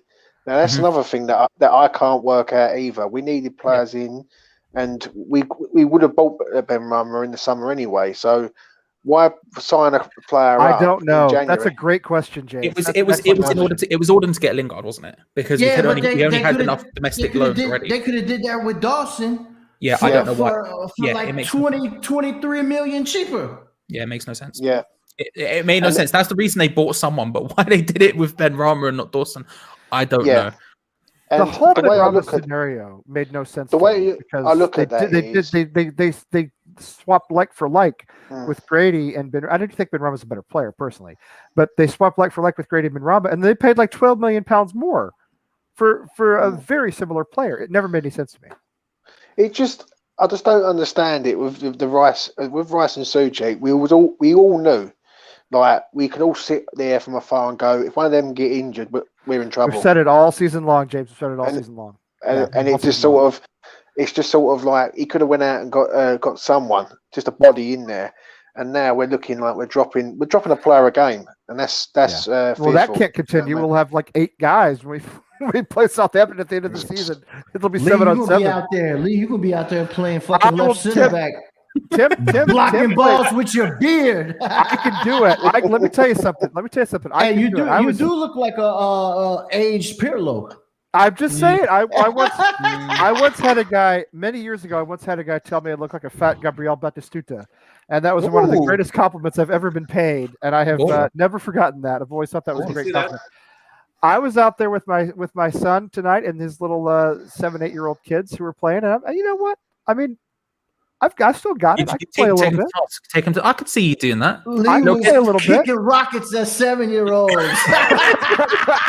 Have you ever seen that video? The one of flipping Maradona playing with Aguero's kid or whatever. Aguero's kid drops the shoulder, goes past him. Maradona just straight away like 2 foot. No man. That's what makes Maradona the greatest. That's what makes Maradona the greatest to ever play the game. I love that. No man. remorse. I'm sorry, I don't care what everybody thinks. I'm sorry, England fans. Isn't there some video of Boris Johnson like slamming some kid? There is. Boris videos. Boris Johnson did two things. One, he slammed a German guy in some sort of charity match. World leaders. Soccer but aid. he also trucked this Japanese kid. at like the rugby. It was rugby, like the Rugby World Cup. There's another one he did. Japanese He trucked another kid in football as well at some point. Oh, did he really? Oh Yeah. no, he just like, I mean, there's a Rugby World Cup clip, which again, every time I play these clips, we get busted. And, I mean, you know, so I won't do it. But somewhere it's out there. He just steamrolls his Japanese. Let me tell you something. I don't nothing to do with politics. All right, as a dude, I like Boris. I do. I mean, it's just like, as a guy, I would hang out with Boris. That's why he got voted in, because people like him as a person. Sure, and I go, I'm not English, not British. Obviously, have no, horse in the race or whatever the expression is. But would I hang out with the guy who trucks Japanese kids and like friendly rugby games? Oh yeah, I would totally hang out with that guy. Yeah, and I used to play for a Japanese rugby club, so I speak with you would know certain level of expertise. Yeah, yeah, certain level. Game recognizes game. I respect it. Oh, absolutely. I respect it. Plus, he's a hair hero. I do. I don't mind his hair at all. There are certain guys, whose hair I admire, and he's one of them. So he lets it go. He just lets it go. He lets it go. He's not worried. He just lets it go. The worst thing is he doesn't. It's actually like he proper does it like that. It's insane. The whole thing is not. He does. Are you saying it's choreographed? Bro, there's actual. Okay, I'm not going to go into the politics of the situation, obviously, but there's videos, right, of him about to go on camera and him and one of his aides like sorting out his hair to look like that before the cameras start rolling and stuff. It's unreal. Unreal levels of effort. Oh, don't tell me that. I want it to be organic. I don't want to tell you stuff that's going to ruin the magic. See, I want it to be organic. See, I don't. Yeah. I'm not going to get into the politics of the UK. I'm just saying, if like, of all the world leaders to have a drink with, I'm totally choosing him over Angela Merkel. Or I reckon she got some stories. Macron doesn't seem like a bad guy. I'd probably have a drink with Macron. He's all right. He seems all right. Anyway, yeah, now I have totally no idea what we're talking about. Tommy's still trying to talk. See, Tommy's still talking about West Ham over here, where we've gone off into Boris Johnson and Andrea Pirlo's hair. And to be fair, so to take it back, I 100% agree with Tommy. By the way, do you really? I still don't know why we let him go. Because it's not like Diangana, we let him go, but there was at least significant money in this situation. I'm sorry, I was thinking of Connor Coventry, but yes, Cullen, I agree with you. I don't get that either. There was at least significant money in this situation with Diangana. With Cullen, there was like nothing involved, so I don't understand what the heck was going on. I wouldn't have sold Allaire. I know I criticized him a lot, but I would have kept him. One man out there is going to be very angry. Well, just because he was a striker, and we might have needed strikers, and now we do, and we sold him for half what we paid for him. It just never made any sense to me from a business perspective, But I'm not a billionaire, so what do I know? And I'm not a baroness either, whatever that is. I don't know why we got rid of Cullen either. Again, I don't know if he's Premier League standard for 38 games, but could he step in and do a job now? Yeah, probably. I think so. I think you probably could. I always really liked him when I saw him. I always really liked him. And that was from back Upton Park as well. There were times in the European qualifiers at Upton Park where he was playing and he was pulling the strings and doing bits. And I was like, oh, this kid's got it. Then he goes out on loan and he comes back next one, has an absolute balling game against Juventus when we faced him that one time, then goes back out on loan again. I'm like, what's going on here? Because every time I see him, he's doing really well. And he just never got the opportunity he should have. Yeah, I don't know what happened there either. But I mean, what's done is done. I just want to say that look at that. That is a fine-looking gentleman. This guy, what a player, huh? And that sense of style. I'm just saying, he's I don't know what can I say? Leaves me a little bit speechless, to be honest. Leaves me a little bit speechless. You said spettacolo. His hair is a little shorter. I think you guys. Wait. You guys both speak Italian? Yeah, but see. You speak Italian, Charlie? I speak some Naples gibberish. It's a different thing. We're like a different people. Where my mom's from in Lecce, they have a language called dialetto too. It's like the Naples dialect, but different. Like, what's crazy? You was talking about Maradona, right? When they was playing Argentina one time, when they was playing Italy, he told the Italians, he told the people in Naples, he said, listen, Northern Italy doesn't even consider y'all Italian. Cheer for Argentina. And he's right. They don't like us. In Northern Italy, they do not like us in Naples. And vice versa. That's what I love about Maradona. Charlie. They call us Terone. I have been to Naples. All right. Legato alla terra, tied to the earth.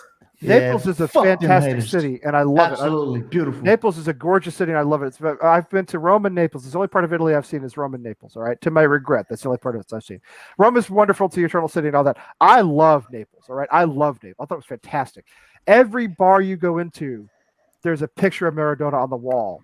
David, it's like Bobby Orr in Boston. You know what I mean? I'm just getting a little old now, but you know how many years every bar you walk into Boston, flying Bobby's on the wall. Have any of you guys seen that show Gomorrah La Serie? It's a really good show.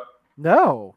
I would say it's more than that, Lee. Like, this man is I highly recommend that show. He's a saint in Napoli. You kidding me? He this is. man is like. And it wasn't just because of who he was as a footballer, Charlie. It's because of what he represented to that part of the country.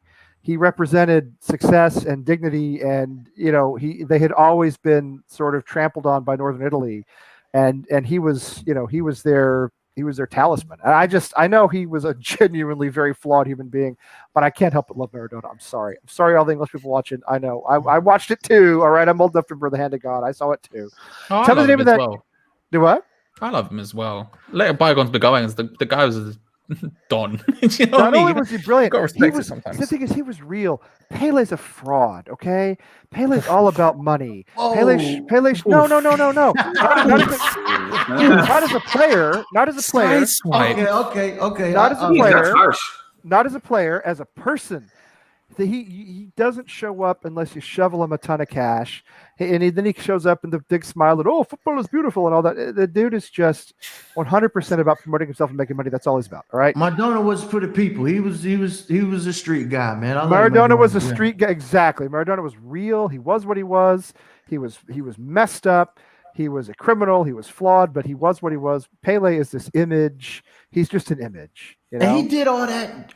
Just lit. Imagine if he was sober. How crazy! That's what I'm saying. I saw the HBO documentary. Yeah, he was hugely addicted to cocaine, but then he'd go through dry periods, and he had this trainer who would train him sober, and then he'd go back to it. But he was definitely heavy addicted to cocaine. There's some great movies about him. I've seen a couple of documentaries. I've seen a couple of biopics. Really good stuff.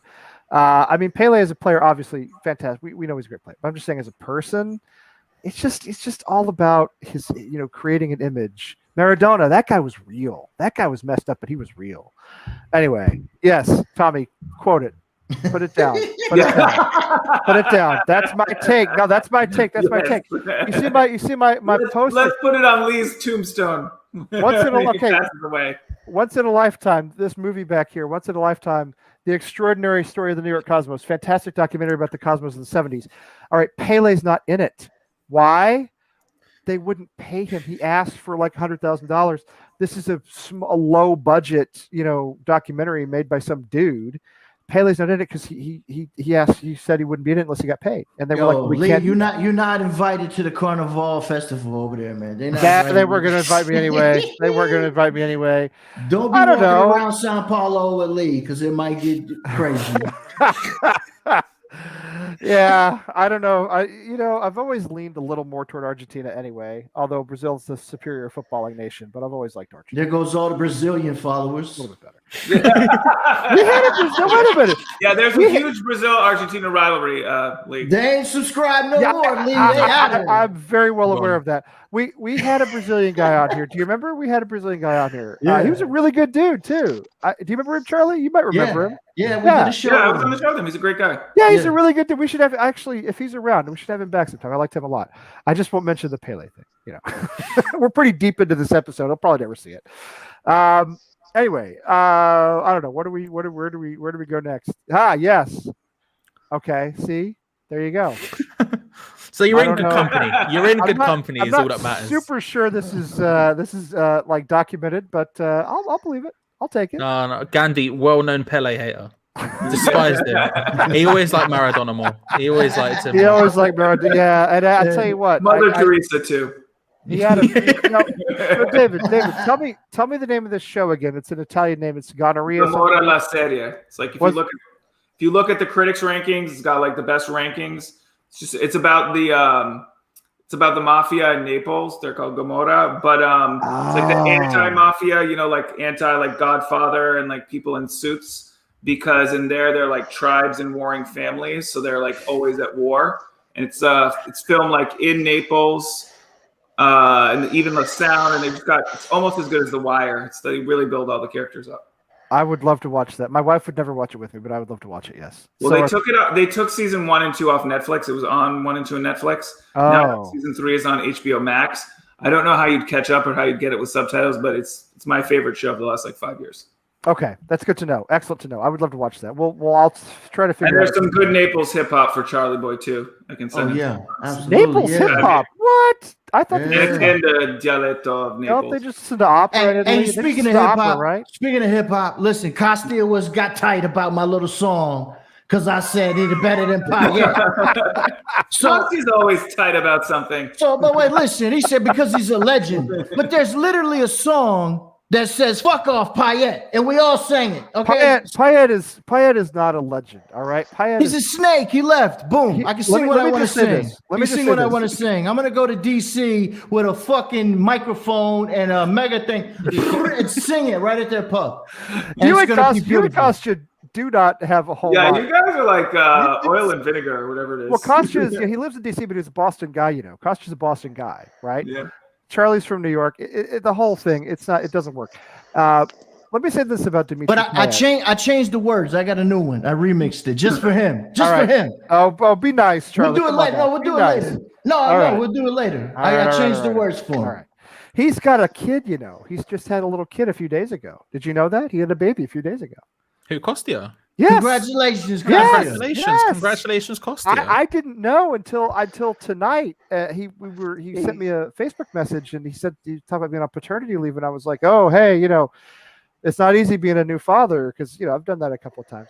And he's like, oh yeah, she doesn't cry much. And I'm like, what? She's here? And she's here. So anyway, congratulations to Kostya, our buddy who has a girl now, and very very excited for him. Very happy. And yeah, it's those first few months, man. Woo, it's not easy. I'm the only one who knows about this. Anyway, Dimitri, we talk about Dimitri Payet from time to time. First of all, not a day goes by when I don't see a Dimitri Payet free kick on Twitter. All right, the streets will never forget thing. They'll never forget because he's always on Twitter with the free kick against Palace or Manchester United. But I think the guy had to do what he did because, you know, obviously I believe the story about him having an affair and having to go back to his family, and I respect that about him. I really do. But he's just like Carlos Tevez. He's not a legend. He was a great player. May have been the best player we've had, I mean, literally since the 1960s, with all due respect to Paolo Canio. But it was a fitting end to the Bolin, though, Lee. Like to have him of there. Course it was. And Yeah. I don't hate Payet. I think Payet made a bad decision and had to correct it by leaving England to go back to France and be with his family. And if that's what he did, I respect him for that. All right. Family always has to come first. I do. I don't like the way he left, but I respect the fact that he did the right thing for himself and his kids, wife and his kids. But you can't, I mean, to me, how do you call him or Tevez a legend when you have somebody, when there's a debate over whether Mark Noble is a legend? Legend, right? Legend is a strong word. It's a strong word. I'd say an icon. Maybe, so to speak. Like Tevez was there for 6 months or 8 months, whatever it was, and he saved us in 2007. So he's got to be respected. But Respected, yes, of course. But it was unacceptable because I said Lingard is better than Payet in my song, but we literally sang a song about Payet better than Zidane. Who believes that? Who believes that? Who believes that? I believed it for a couple of months. You didn't believe that. No, not really. Zidane was one of the baddest motherfuckers ever played this game ever. Zidane's probably one of the 10 best players of all time. Even though when he headbutted my guy in the World Cup, listen, I was ready to do karate, boxing. I was ready to bust his ass. I was so upset. Even though we won and whatever, I was upset about that. I didn't like that. So I'll tell you that came up today. I saw that somewhere on social media today, and I don't know why, because it's not the anniversary of it or anything like that. It just came up. That may be the weirdest thing I've ever seen in sports, period, in any sport ever. I'm not sure I've ever seen anything that was just that totally bizarre. That one of the greatest players of all time trying to win a second World Cup in the final. Wasn't it injury time too, or it was very late in the match? It was either late in the match or it was actually in It was an extra time, I believe. It was an extra time, right? Which would allow him to not be able to kick the penalty in the just. penalty shootout. I've never seen anything like it. I remember watching it live with my buddy. I don't know. The Mike Tyson ear bite was pretty wild. Oh, well, that's true. You know what? Mike Tyson. That might be up there. Mike Tyson is weirder because the Zidane thing. I almost understand to an extent. As mad as it is, he was at that point. He was like, "Well, I know I'm done after this. So who cares? Let's just go out, bro. You want to start? I'm going to start with you. Bang, have that. See you later. Cheers for the memories. I'm done." If it's the third place game, Charlie, you know, I agree. It was the final. This is a guy. I mean, you know, he's heard this a billion times. He's a professional athlete. You know, people have run smack on him his whole life. You know what I mean? He got in his feelings. He was a Muslim kid growing up in France. That's not easy. True. It's not very easy. true. It's not. But he can take the ban. It's not like he's playing to play any more matches. True. He can take the ban. That's true. It doesn't make a difference anymore. 2 matches, 3 matches, 4 matches don't matter. The thing is, I think Zidane is a wonderful person. I really do. When I lived in France, he was the most admired person in the country. No joke. And I really think he's a genuinely fine human being. At that moment, he just lost it. And it's a bit like you know when you're in your when you're going to a new job or you're leaving work and that you're in your last week. Bro, I didn't do no work. When I knew I was in my last week at the old office, I was like, do you know what? I'll do enough to not screw anyone over, but I'm just going to chill. That's me on my first day. Lee always says, like, you don't have bosses. You're right, Lee. I can't listen to boss. They try to tell me what I do. It's my first day. I'm like, nah, listen. We're going to change everything. I can't see you having a boss. I can't imagine being your boss. I'm a terrible boss. I would be a bad boss anyway if I was one. But which I probably never will be.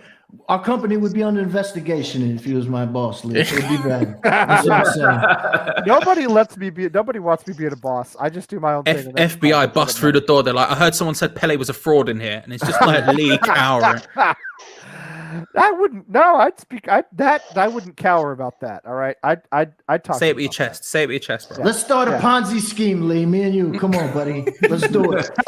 Hey, Bernie Madoff just died. I think today or maybe yesterday. Good riddance. Yeah, because Bernie Madoff he screwed up the Mets too. I've always been a Mets fan, and he got the owner of the Mets involved in all that. You like the Mets? My brother likes the Mets. He loves the Mets. I cannot tell you why, but even as a kid growing up in Dallas, I was a Mets fan going back to the early 1980s. I still like the Dodgers, even though they moved to LA. That was Brooklyn's team, man. That was Brooklyn's team, absolutely. I'm not from Queens. He gives me this shit. Oh, why you like the like basketball? He likes the Knicks. Okay, that used to be a thing, but when Brooklyn got the Nets, how you ain't gonna represent the hood, man? How you gonna represent?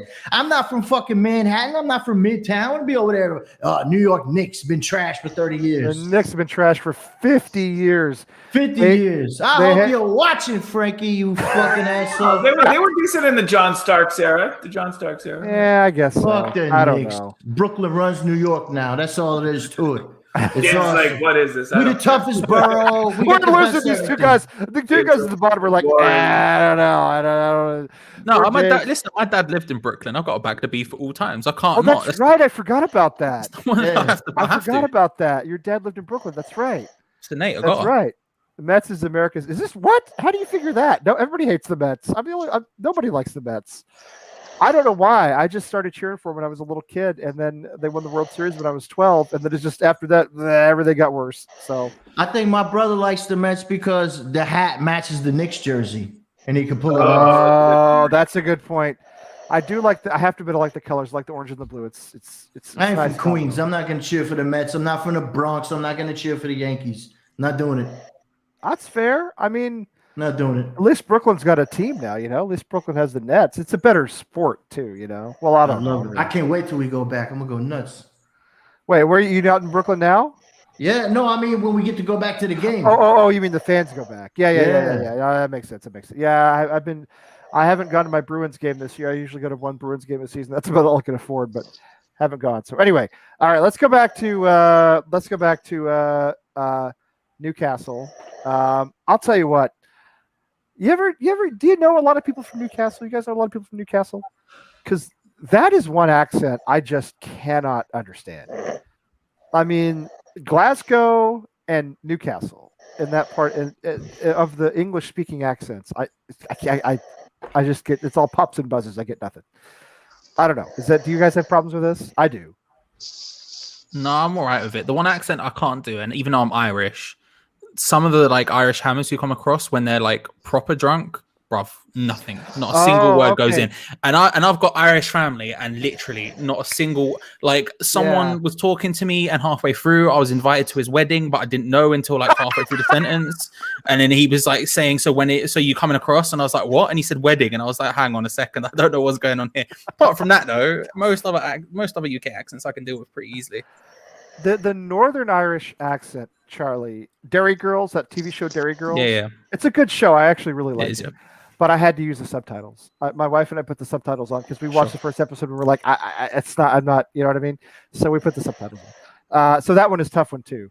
I don't know. I ran into, I had a chat with a guy from Newcastle one night many years ago in a bar in Spain, and he wasn't the nicest guy. He was a little obnoxious, you know. So I don't know if that's common or not. He's a little obnoxious. Is this real? Does this exist? I was gonna say you got to get on your Geordie Shore league. Clearly, you ain't watching it. You need to get. I never watched Jersey Shore. I don't think I could watch Geordie Shore. They weren't even from New Jersey on Jersey Shore. They were from like Rhode Island, which explains a lot better. And a lot of them weren't even, and most of them weren't even Italian either. Let's just get that out there. That's Someone true. was They from weren't. Chile, the other girl was Irish, and everybody's like, you know what I'm saying? Nah, real Italian people don't like that. I don't like that. Don't. And they were from Rhode Island, which, yeah. Anyway, Rhode Island is a small state, but of many fucking ridiculous. many cultures. All right, so let's talk about Newcastle. So let's do predictions. Let's go ahead and do our predictions. Everybody says I go last. I go last on predictions. Okay, that's fine. Doesn't matter to me. You tell me what you think is going to happen. What do you think the score is going to be? You know, we've already talked about how we think we're going to line up. Give me a sense for how you, French accents from France, yes, but I got to tell you, those French Canadian accents are tough, man. Those French Canadian accents are real tough. Sweet, nice people, but very nasal. You know what I mean? Anyway, tell me what you think is going to happen. Charlie goes last. Charlie Boy goes last. I'll tell you what. Charlie Walsh. Hello. Charlie Walsh. Equal Charlie. Even Charlie. Why don't you go first? Open a main event. I back that. It's gonna be a Charlie bookend type. Yeah, that's what it's gonna be. I'll be the Drew Bobby match. He can be Bianca versus Sasha to make it a thing. I think. Do you know what? I genuinely don't know which way it's going to go. I'm confident though. I'm confident that we've got everything it takes. I'm hoping Moyes has something, because I am concerned. I've always said that the teams who counterattack against us, we do worse against just because of the way we play football. And I'm really hoping that Moyes has something in his hat, in his bag, whatever you want to say, that is like I'm not expecting. But even if he doesn't, I'm still confident. It's not like I think we're going to play the way we play, and that's just going to nullify us like completely. I mean, it did the first match of the season, but the first match of the season was a different kettle of fish completely. Different thing. I don't think that has no precedent to me at all. Yeah. I agree. Yeah, like that just was what it was. Like we're a different side from then. Not only have we got new players and different players, but we're a completely different kettle of fish at this point. I'm confident. I am confident. I think it's going to be. If I was to put my neck on the line, I think it's going to be a tighter game. I don't think we're going to score 3 like usual, but I don't think they're going to score 2 or 3 like usual. I think 2-1 is the way I'm going to go for West Ham. But yeah, I'm hopeful that Moyes has something that I'm not thinking of. That will mean we get the 3 goals we usually get, or even 4, because I'm a bit bored of 3. Let's get 4 for once. Do you know what I mean? We get 4. I'm not worried about it. Why don't we get 4? How about we do it this way, Charlie? Let's get 4 before Newcastle get 2. How about we get 4? You know what I mean? That would be great. And by the way, for everybody asking, Selly, who's always with me on Wednesday nights, he told me he might be a little late, and then he wasn't able to join. So I'm sorry he's not here, because I love Selly and we love having him on every Wednesday. And I of course invited him to come because I always do. My brother Selly. Selly is my dude. Selly is my co-host. Big Selly facts. is like, we're like Suchek and Sufal. You know what I mean? So I miss Selly too, but hopefully he'll be on next week. So he's got a new job and he's had a lot of stuff going on, and he's a student now as well. So anyway, we're always thinking about Selly, and hopefully he'll be back next week. All right, James, what do you think about Saturday? Early Saturday.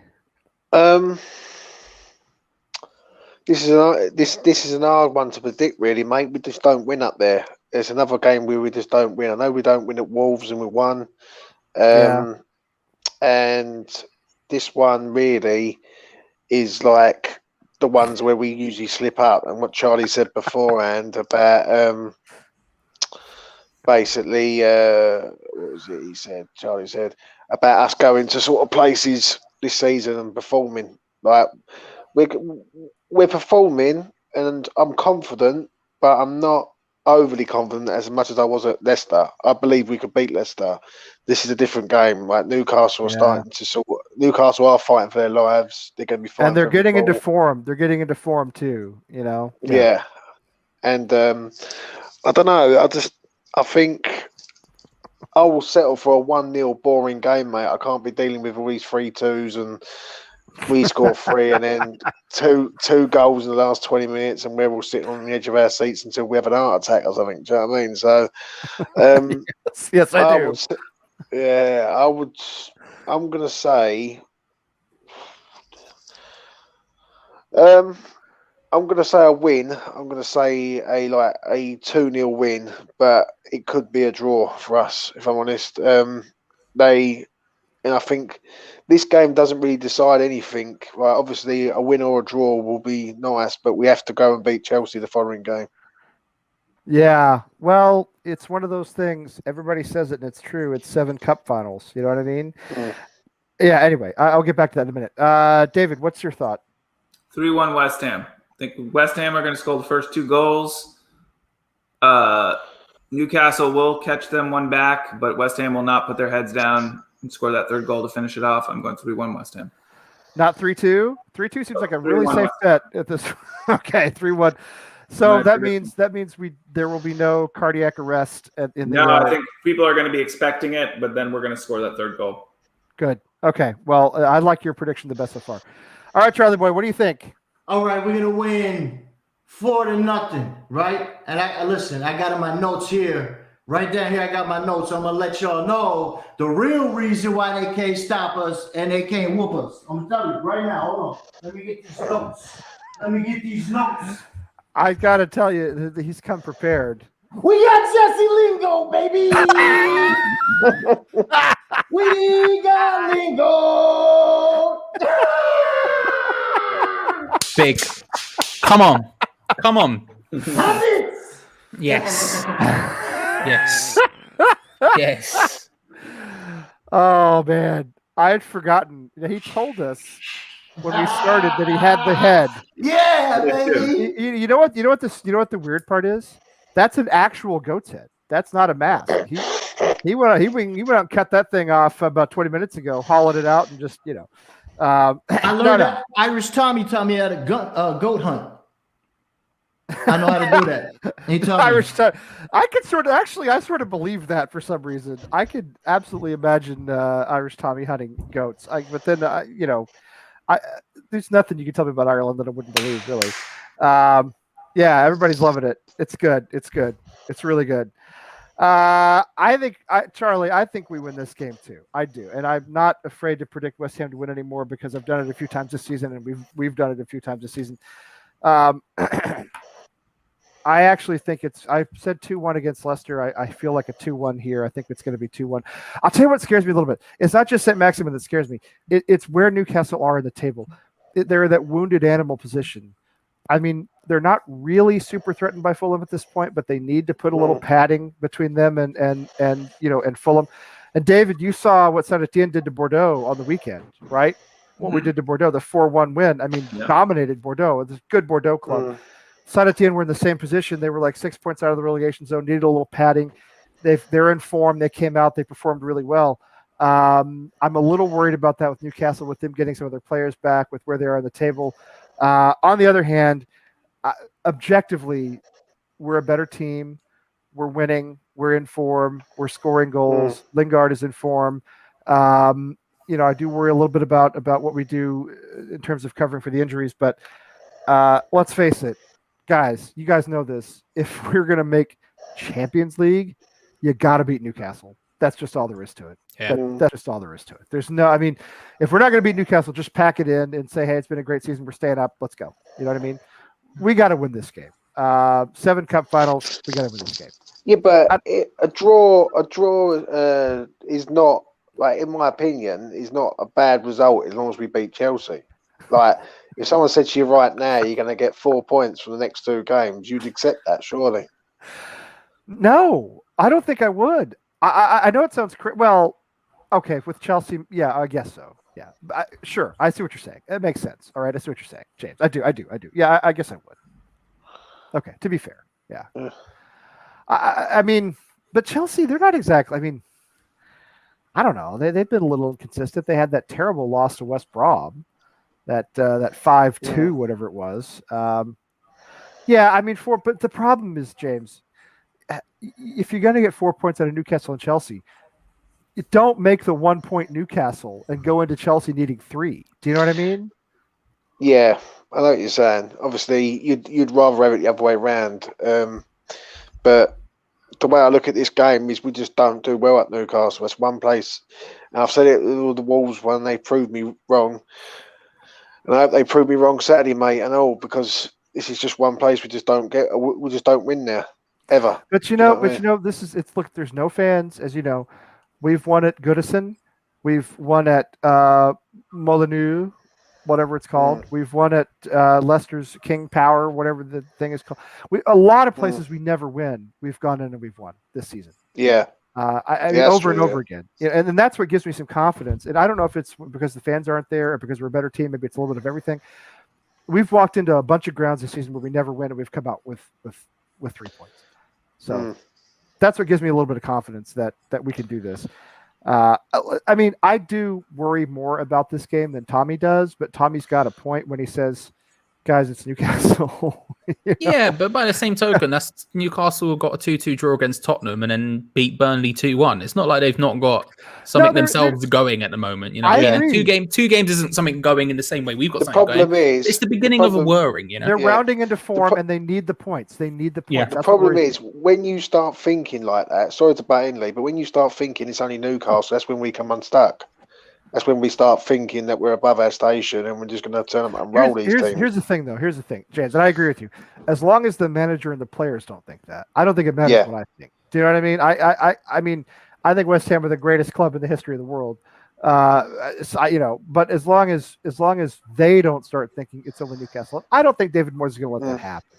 Our record against the non-top 6 has been superb this season. It's been excellent. And I know Newcastle beat us first match of the season. I think that was a whole different world back then. You know, listen, I don't mean to jinx us, but I'm through worrying about that because, you know, that hasn't really been the case this season. I feel confident about this game. I think we need to win this game. If we're going to take 4 from the next 2, you take 3 from this one. Surely. Have to, you know, have to.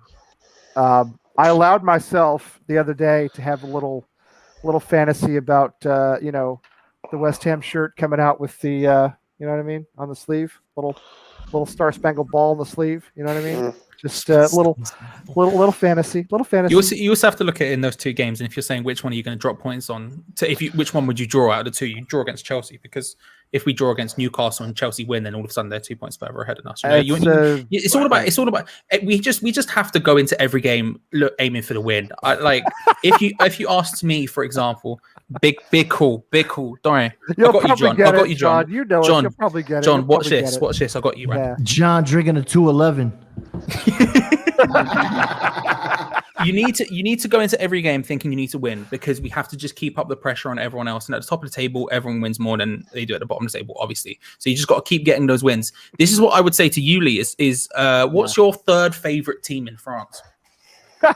I don't have a second favorite. Why do you ask me these questions? No, just give me a list in it. I don't have it. I only have one favorite team in France. There's only one. No. We know what the first one is. Let's talk about the ones underneath. Do you know what I mean? There's 19 other teams in the league at any one point. Do you know what I mean? Let's just go through them one by one. What's your opinion on Lille? It's actually a really blue collar city. It's kind of a cool city. I had a friend who lived there an Italian friend actually who lived there for a while. The only other French club that I have any little bit of sympathy for is probably Red Star. You guys know Red Star? They're in the 3rd division now. It's a club in Paris. Actually, a very large fan base for a 3rd division club. Anyway. But Charlie, you're trying to give Nolan 20 more minutes. No, not at all. What about Leon? Well, I hate John's on that malt liquor Hurricane 40. That's right. Nolan's gonna pound that beer because we're not doing 20 more minutes. Yeah, I hate Lyon, obviously. Although it's such a beautiful city, it's so nice. But they had Juninho though, and Juninho's a baller. They're Them free kicks. That's the derby. Yeah, but the free kicks though, you got to respect it. Do you know what I mean? I don't respect. What do you saying about the French stuff, Lee? What do you think about what Tommy mentioned something before recently about the French TV deal collapsing and France are right in trouble in their league with regards of finances? Like, what do you think about that? I honestly haven't read that much about it, as much as I probably should. Well, I think it's good for the Premier League and teams who can take advantage of it, and then sign players from the teams who are in financial trouble. That's what I think. Yeah, I agree with that. France is so loaded with talent, and one thing that I've read about for many years is one of the reasons French players end up being so good is because the best French players don't play in France. They play in England, they play in Italy, Spain, etc. So the players in France who are left are kind of the second tier, but they're playing at the highest level. They're playing not only in the league at the highest level, but they're playing in Champions League, they're playing in Europa League, and it's like your reserve team is getting experience. Do you know what I mean? Mm. It's like if you could take your England under 23s and put them in Champions League. That's kind of what you're doing with these French clubs. And granted, they don't have a lot of success. We know that in Europe, but I mean, they get to play at that level. So France is loaded with talent. So I'm with you, David. I think it's actually good for the Premier League if it means more inexpensive French players. I'll tell you, the two guys, I'll tell you this, because it's kind of relevant to Gold, Sullivan, and Brady. The guys who own Saint Etienne, there's these two guys who are the majority owners. They're looking now finally at selling the club, and they've had as big a protest as we have about their ownership of the club and their investment in it. It's been similar type situation. They're finally saying now they're going to sell the club. I read something today, and I almost couldn't believe it. So they put something like 5 million euros into the club, and they want to get a return of 20 million euros. And what this means, I'm not totally sure. Like a return of 20 million euros on selling the club. 20 million euros is not even a Premier League player. I mean, that's crazy. That's nuts. It's got to be worth, I don't know, 60 million, 80, 100. I mean, if West Ham was worth 500 million euros pounds, I don't know. It just doesn't make any sense to me. So yeah, I know nothing about the finances and how much the teams go for in the French league. So. They're trying to get a return of 20 million euros, which makes me just think like that's nothing. But then a big signing for them is like 3-4 million euros is a big signing for them. So I don't know. The French league, the fans aren't the Saint Etienne. The reason I like Saint Etienne, one of the reasons is because they have the best fans. The other French fans, they don't care about the games. They don't have any passion really. They don't deserve the national team they have, quite frankly. But what would you say is the top 14 elements that make Saint Etienne fans better than everyone else? Top 14. Oh, Charlie. Well, I don't know, Charlie. What do you think? Hey, let me ask you this. Do you have a soft spot for another English club? Are you one of those guys? I've got a soft spot for a couple, yeah. Yeah. I watched Brentford a lot as a kid because my dad's from West London, so I've seen quite a lot of Brentford. Yeah. A lot of my family come from the southwest, so I have a soft spot for Yeovil. My family are from up north, so there's a couple of teams there. But I don't have any. I don't have time. I remember the first show I did with you, Lee, right? Cast your mind back to that. I remember the first show we ever did together, and we were talking about like Tottenham and all that sort of stuff. I don't have time to hate any other team. It's too much effort. Can't be asked. I've got nothing. I like looking at other things and respecting it to an extent. It doesn't mean I have to like everything, but I certainly, I don't hate Tottenham. I don't hate Mill. It's just too much effort, So I have soft spots for teams here and there. Charlie, I hate Tottenham, mate, and I'll definitely tell you who I hate, but I gotta go get another glass. I'm gonna be right back. Y'all take it. It's flowing like motherfucking mud around here. I just that's too much effort to hate someone. I don't like maybe it's because I grew up in North. Who do you dislike? What team? Great question, Tommy. Great question, Tommy. I'm going to tell you this. Croque Madame for me. Thank you very much. Yes, I prefer a lady. I do. I like the egg on top. I do. I haven't had one in a long time. Do you mean team? Do you mean teams, James? What other teams do I dislike? Yeah. What team would you say? None. What's your thoughts on Arsenal? I think that they, as a club, I respect a lot of things about them. I think as a fan base, they need to get used to being mediocre because that's what they are. I think as a fan base, they still think of themselves as I agree with top that, four, Charlie. if not title challenging side, when they're just not. They ran off the best manager in their history, by the way. They ran off the best manager in their history, and the only one since Herbert Chapman who's had them at the level he had them. Yeah, and they don't know that. They don't understand that. But I like them. I like them relatively. I think since I've been growing up, obviously they were the biggest team. They were the biggest team in the league at one point. But like they've got a style and they've got a philosophy and they like sticking to it. But I think they need to go back to. They sort of need to realize sort of where they're at. A little bit like Man United did at one point. A little bit like Liverpool had to do at one point. They are that now. And how would you assess Tottenham then? In that, obviously being from North London and all, like a team that think they're better than what they are. Yeah, Tottenham, I think, need to realise a little bit that they're not a title challenger. Like, they could have been, but I think they made a mistake when they hired Jose Mourinho. Like, Mourinho was like make or break. If it went brilliant, if it went well, then it was going to be golden for them and make them in as a club. Charlie? But they're going to win that League Cup final. You realize that, right? You know they're going to win it. Here's why. Mourinho always wins a trophy of some sort, and then he destroys the club. He wrecks it, and he leaves, and it's that's great days. That's music to my ears. That's what. Look at every place he's been. All right, the dude pushes a button and a bomb goes off, and he walks away. You know what I mean? And even big clubs like Chelsea and Inter and places like that, they come back because they're big clubs, but they struggle to come back because he just destroys the club. But he wins something. And they'll win that game. I believe they will. And they'll be like you have called Pele a fraud, and you have given Tottenham a trophy. This is don't trust me. I desperately want Man City to win that game, and I'm going to tell you, Liverpool. The one reason I can never hate Liverpool is because they saved Western civilization by beating Tottenham in that Champions League final. Toxically. I'm just saying there was a guy. I know. But yes, he is toxic. He gonna start hating on women in a second. Watch him. No, come on, no, get out of here. Get out of here. That's not true. What was I don't even know what I was talking about. Anyway, Tottenham. I think when Liverpool beat, there was a guy who was here in Chelmsford helping us with the kids soccer with my son's team, and he was from Liverpool, and he was a big Liverpool fan. And I just remember like almost being grateful to him, like, you know what I mean, like thank you, because if Tottenham had won Champions League, that's the end for us basically. Like there's nowhere else to go. Tottenham were at a stage where they could have made it to be a bigger team than they are, and they made the wrong moves. I think there's a lot to admire about Tottenham. You look at it and you say the way they built after losing Gareth Bale, that seems like such a bad moment. Losing Bale, losing Modric, you think, oh my God, that team is done for. And yet they've rebuilt to themselves to be even higher than they were before.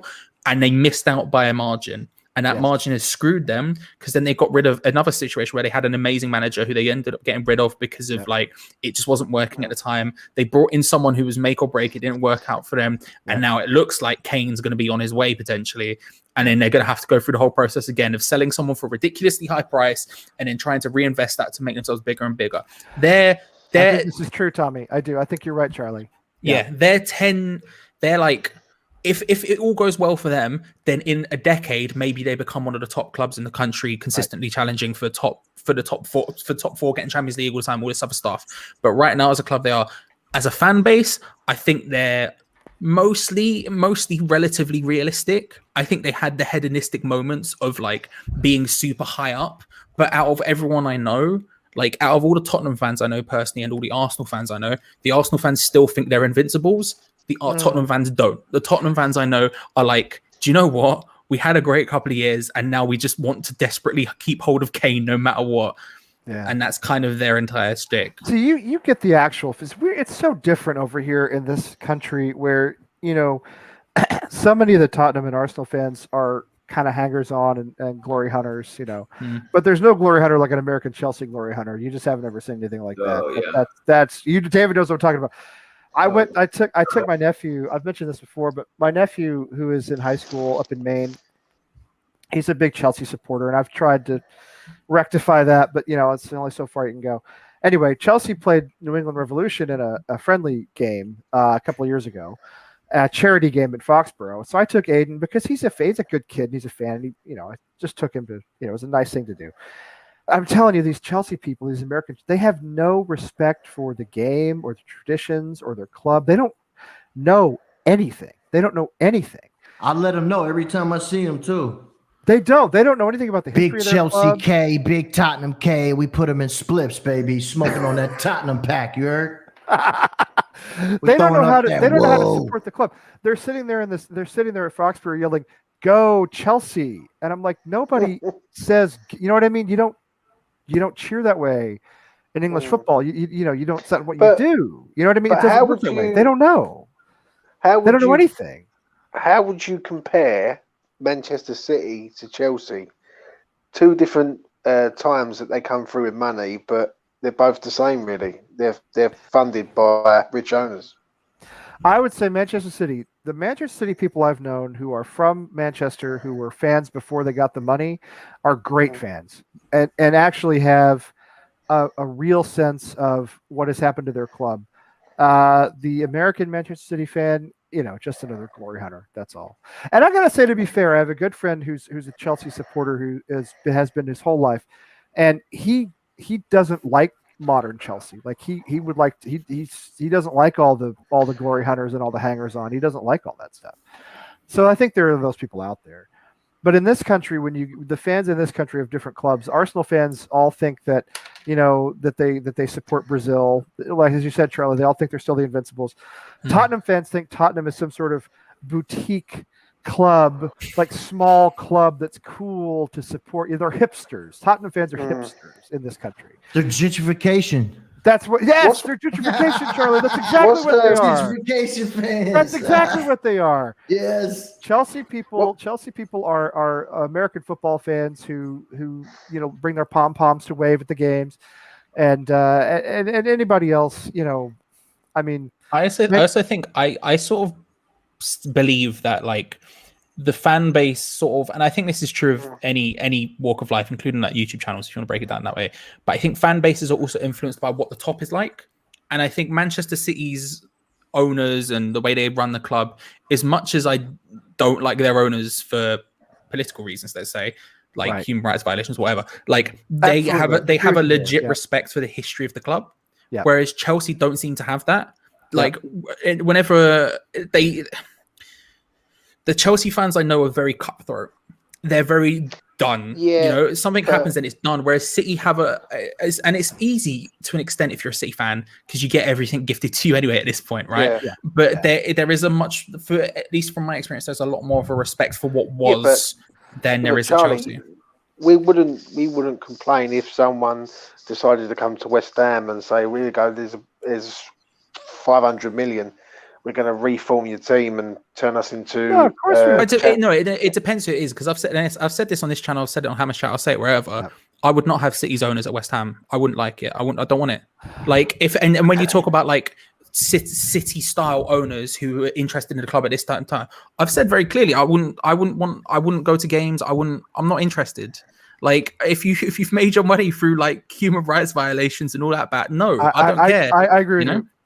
Charlie, you know what? I actually feel, and I've said this many times on this channel. But if it wasn't the same way, if it wasn't them owners, it was someone like a Roman Abramovich Part 2.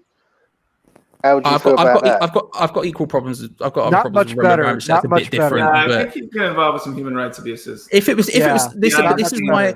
But I would be more okay with say Red Bull than I would be Roman Abramovich. But if you just said to me some random, but like if they renamed us Red Bull, obviously that's an issue. But what I mean is, what I'm talking about is like the actual like principle of it all. And if you're talking about, for example, this comes up every time there's like this idea of an American consortium who are interested, and everyone's like, we can't have Americans in charge. I'm like, I would take an American consortium 15,000 times a day over 7 days a week, 31 days of the month than I would rather have a City style ownership in place. I agree with you. But would you ever stand Kroenke though?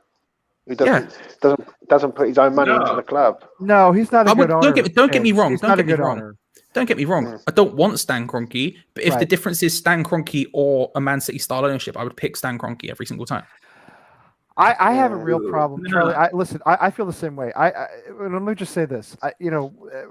Every nation, every corporation, everybody has flaws, has unfortunate history. Yeah. I don't want West Ham owned by a royal family or a government that is actively and constantly and unrepentantly involved in human rights violations. I don't want that. The Qatari government is using literal slave labor to build those stadiums for the World Cup. All right, or used. I guess they're probably already built by now. I don't want that at West Ham. I don't want that. I really don't. I have a real problem with that. So the Qataris, who do they own? They're the PSG people. I can't ever remember. Anyway, that's a problem for me. You know what I mean? That is a problem for me. I've always said that, and I still feel that way. I do. I still feel that way. Yeah. Like, don't get me wrong. If there's a guy out there or a consortium of people out there who are all billionaires who are like, yo, we're gonna come and completely transform your club, 100%. Come on, get involved. Come on and get in. I'm 100% down for it. It's just about how you get that money. How would you feel if you had Leicester owners? I think the Man City owners are from United Arab Emirates, not from Qatar. Yeah, Man City owners, I'm not sure are. I don't know. I think it's PSG who's Qatari. PSG is Qatari, right, David? I think you're right. Qatari, I'd have a real problem with. I don't know as much about UAE, to be honest. I don't want to impugn people out of hand. But Qatari, I'd have a real problem with because I know what's going on there. I've read about that. Ain't that where the next World Cup's at? Yes. Yeah, I think I'm boycotting that one. And nobody going to the desert. I don't want to watch it. Listen, I mean, this is documented, well documented by Amnesty International. A lot of other organizations have documented actual slave labor from India, from Bangladesh. People brought in. The Qatari government took their passports, would not allow them to leave the country, stuck them in ragged apartments, 30 and 40 people to an apartment, and made them go build these stadiums literally for nothing. It's genuine, actual slave labor. Just like the pyramids, or just like this country until 1865. So it's horrific, and I wouldn't want any part of that at West Ham. I wouldn't. I just wouldn't. Well, I'm boycotting for that reason, but also just the FIFA is so corrupt. There's just Qatar and Russia were awarded not because they were the most valuable, because of actual documented bribes and kickbacks. Documented bribes and kickbacks. Yes, absolutely. England and Australia, or whoever were the other two candidates, way more deserving. They have the infrastructure in place. How that Russia World Cup, honestly, David, how that Russia World Cup happened without some sort of disaster, I will never know. Some of those stadiums were built with like erector sets. I mean, we talk about the London Stadium. Some of those stadiums in Russia, I mean, one of those stands that they just stuck on the side of the stadium, I don't know how the thing didn't collapse. Seriously. It had an Ibrox disaster written all over it. I'm sorry, but it really did. So I'm glad it didn't happen, obviously. I got to bring to attention that Tim has a wrestling question, and I'm all for it. Wait, he does? Oh, I haven't been paying attention. Let's have him. All right. I've given y'all 15 more minutes, then I got to go because I got to take my boys to school tomorrow morning. Listen, I need at least 20. I need at least 20. Well, they can drive themselves. They're professionals. Exactly. My 10-year-old is a backseat driver big time. Always telling me where to go, what to do. And I'm like, you know what? I don't need this. All right, I don't need this. But he is. He's always got to be in control of everything. That's Isaac. You've seen Isaac. He's been on here before. Mm-hmm. He's a good kid, but he's like, he knows what he wants. I haven't watched wrestling in years. If you want to talk wrestling, let's talk about the Von Erichs. But if you go beyond that, you're going to lose me. There is a Von Erich story from. I'll tell you off air. I won't put it on now, but there is a Von Erich story. I'll tell you very quickly off airly about from WrestleMania weekend. What I would say is this. I don't necessarily disagree with Big E. I didn't want Big E to lose it, but I'm like, okay, this is Apollo's time. Apollo's on the rise. Like, he's now got a storyline backing him for the first time, but I didn't want Big E to lose it because Big E's my forever boy. I've got a New Day jumper for a reason. Like, they are the boys, and like, this has been Big E's big moment. So to see him lose on the big stage was kind of sucked, if I'm being honest. Like, I feel it weird them calling it a Nigerian drum match, and they like didn't use a single drum in the entire match. I'm like, come on, there's drums everywhere. At least put someone's head through a drum or something. I wanted Big E to retain it. Like, Apollo is good for him. He's got his opportunity now. He's needed it for a long time. He's finally got a storyline. They look to be building something around him, but I can't get behind Big E losing it. Big E is my boy. I thought Big E was shot a long time ago. Is that a different person? No, that's Big E. This is Big E. I thought Biggie was a rapper. Whoa, they can't be talking about Biggie now. Now, hold on, man. He's Don't from be Brooklyn, Lee. Come on now. Don't Is be he? disrespecting Biggie. Yeah, I'm not disrespected. No, I'm not disrespected. I'm just saying. I thought Biggie is was, like Jesus in where I'm from. I thought Okay? Biggie You gotta was relax. right. I thought he was a rat. See, I don't. Guys, you got to remember. Popular culture for me See, comes now- off about now Lee's 1990. I'm like, I'm done. He's disrespected Pele. He's got Yo, time winning a Out trophy. of control. Out of Pele- control. Pele, Mayhem. Oh man. Pele, I totally disrespect. I agree with you there. But I who don't This is- disrespect.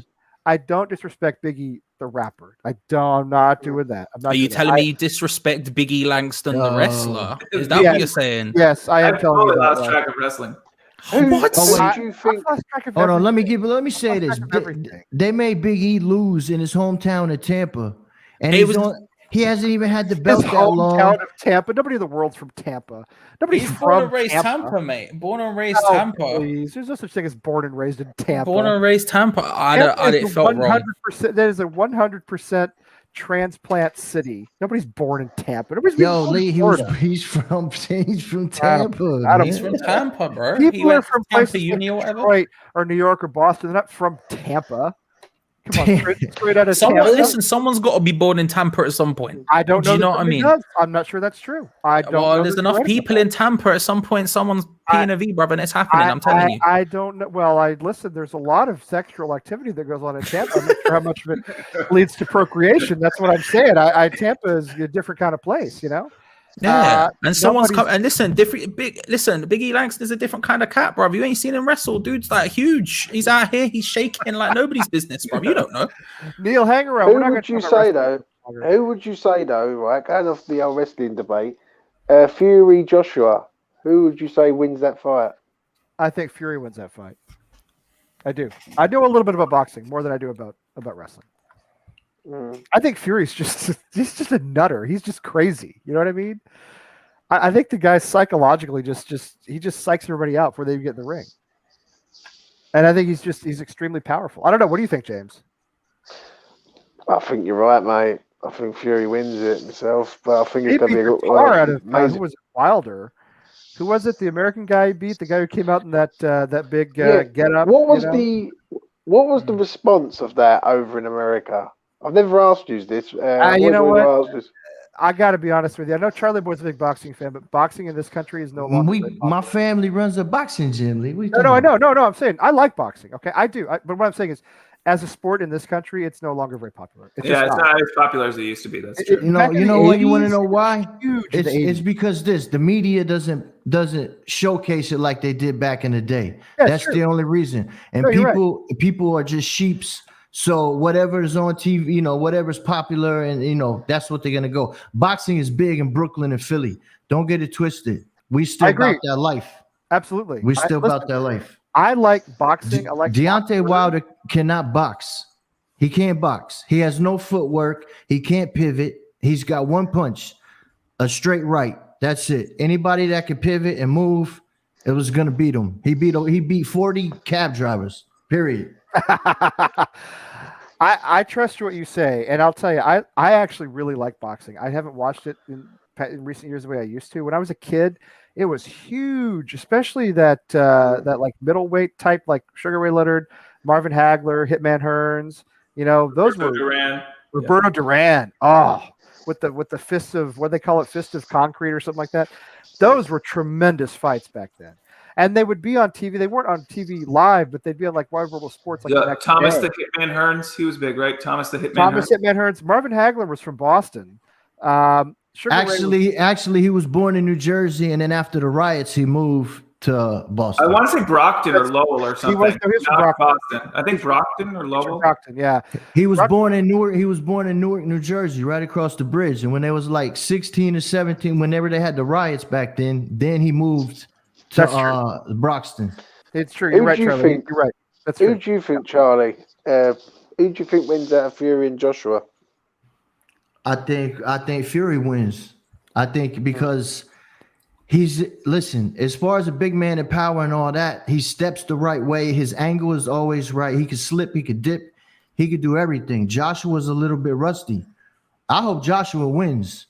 You know what I'm saying? But Fury, for a big man, to move like that is just don't make any sense. It doesn't. He moves like a middleweight. You know what I'm saying? And Joshua's a little rusty. He got beat by the Mexican bull. Yeah, that's crazy. Oh, Ruiz. Yeah. Who's your favorite? Hands or Stone? That's what I was trying to think of. Oh, that's what they called him. I couldn't think of what they called him. Charlie, who's your favorite boxer of all time? Well, when I was a kid, I idolized Macho Camacho. Oh yes, absolutely. And I fought in that same weight division. I wanted to be him. I wanted to fight like him. Yeah. I was all about slick boxing. But my favorite, I would say the best boxer of all time is Sugar Ray, the original Sugar Ray, not Sugar Ray Robinson, the original Sugar Ray.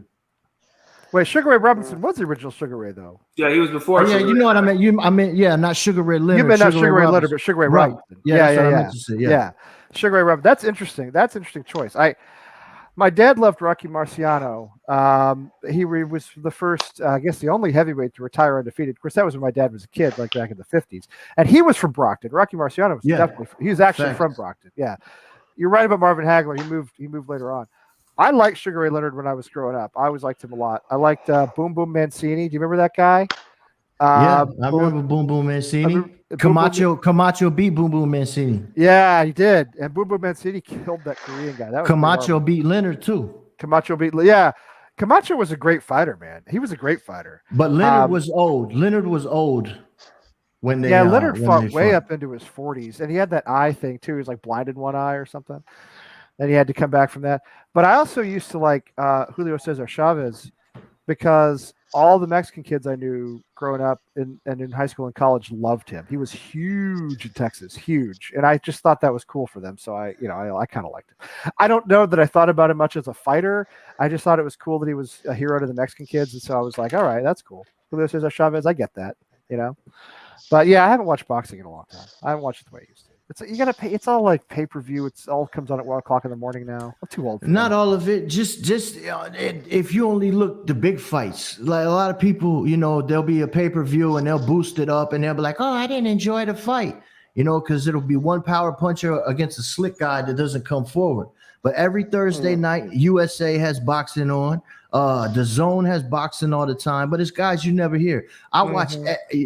I know my guy Fo will tell you, man. We talk about the boxing all the time. I know you do, and you know what you're talking about too, which is cool. What's funny, Charlie? My dad actually knew a boxing referee, oddly enough, who was a pretty high level ref. A guy named Steve Crossan, who we saw him on TV 3 or 4 times in matches. My dad always knew random people like that. But anyway, he knew a boxing referee. So, boxing. I'll tell you another one, Charlie. Yeah, Prince Nassim was nice too, folks.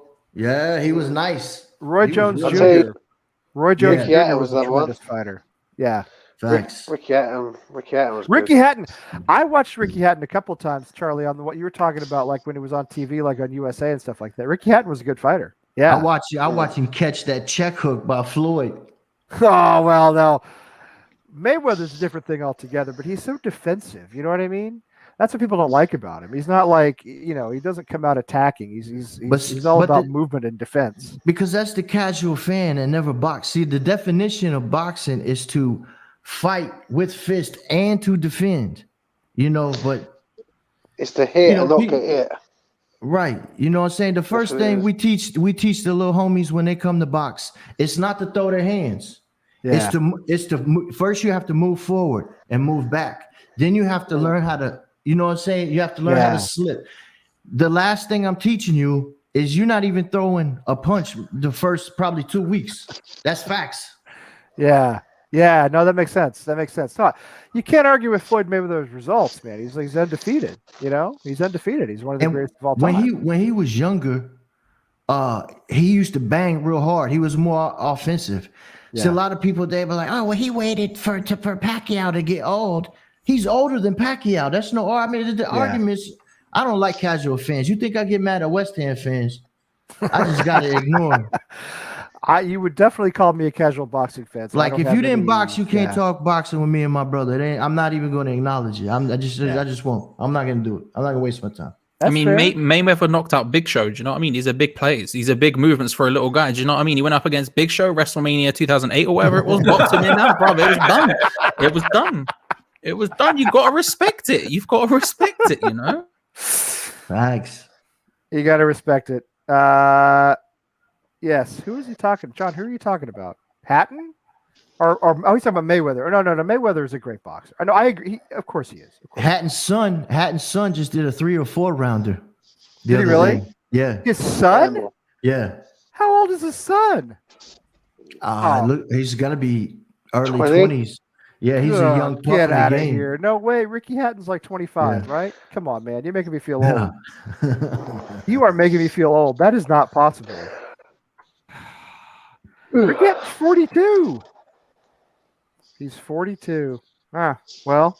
I tell you what, because I can't speak, because I like see people back it, like when, like in the Discords or whatever. Like I can't talk about boxing. I don't really know it.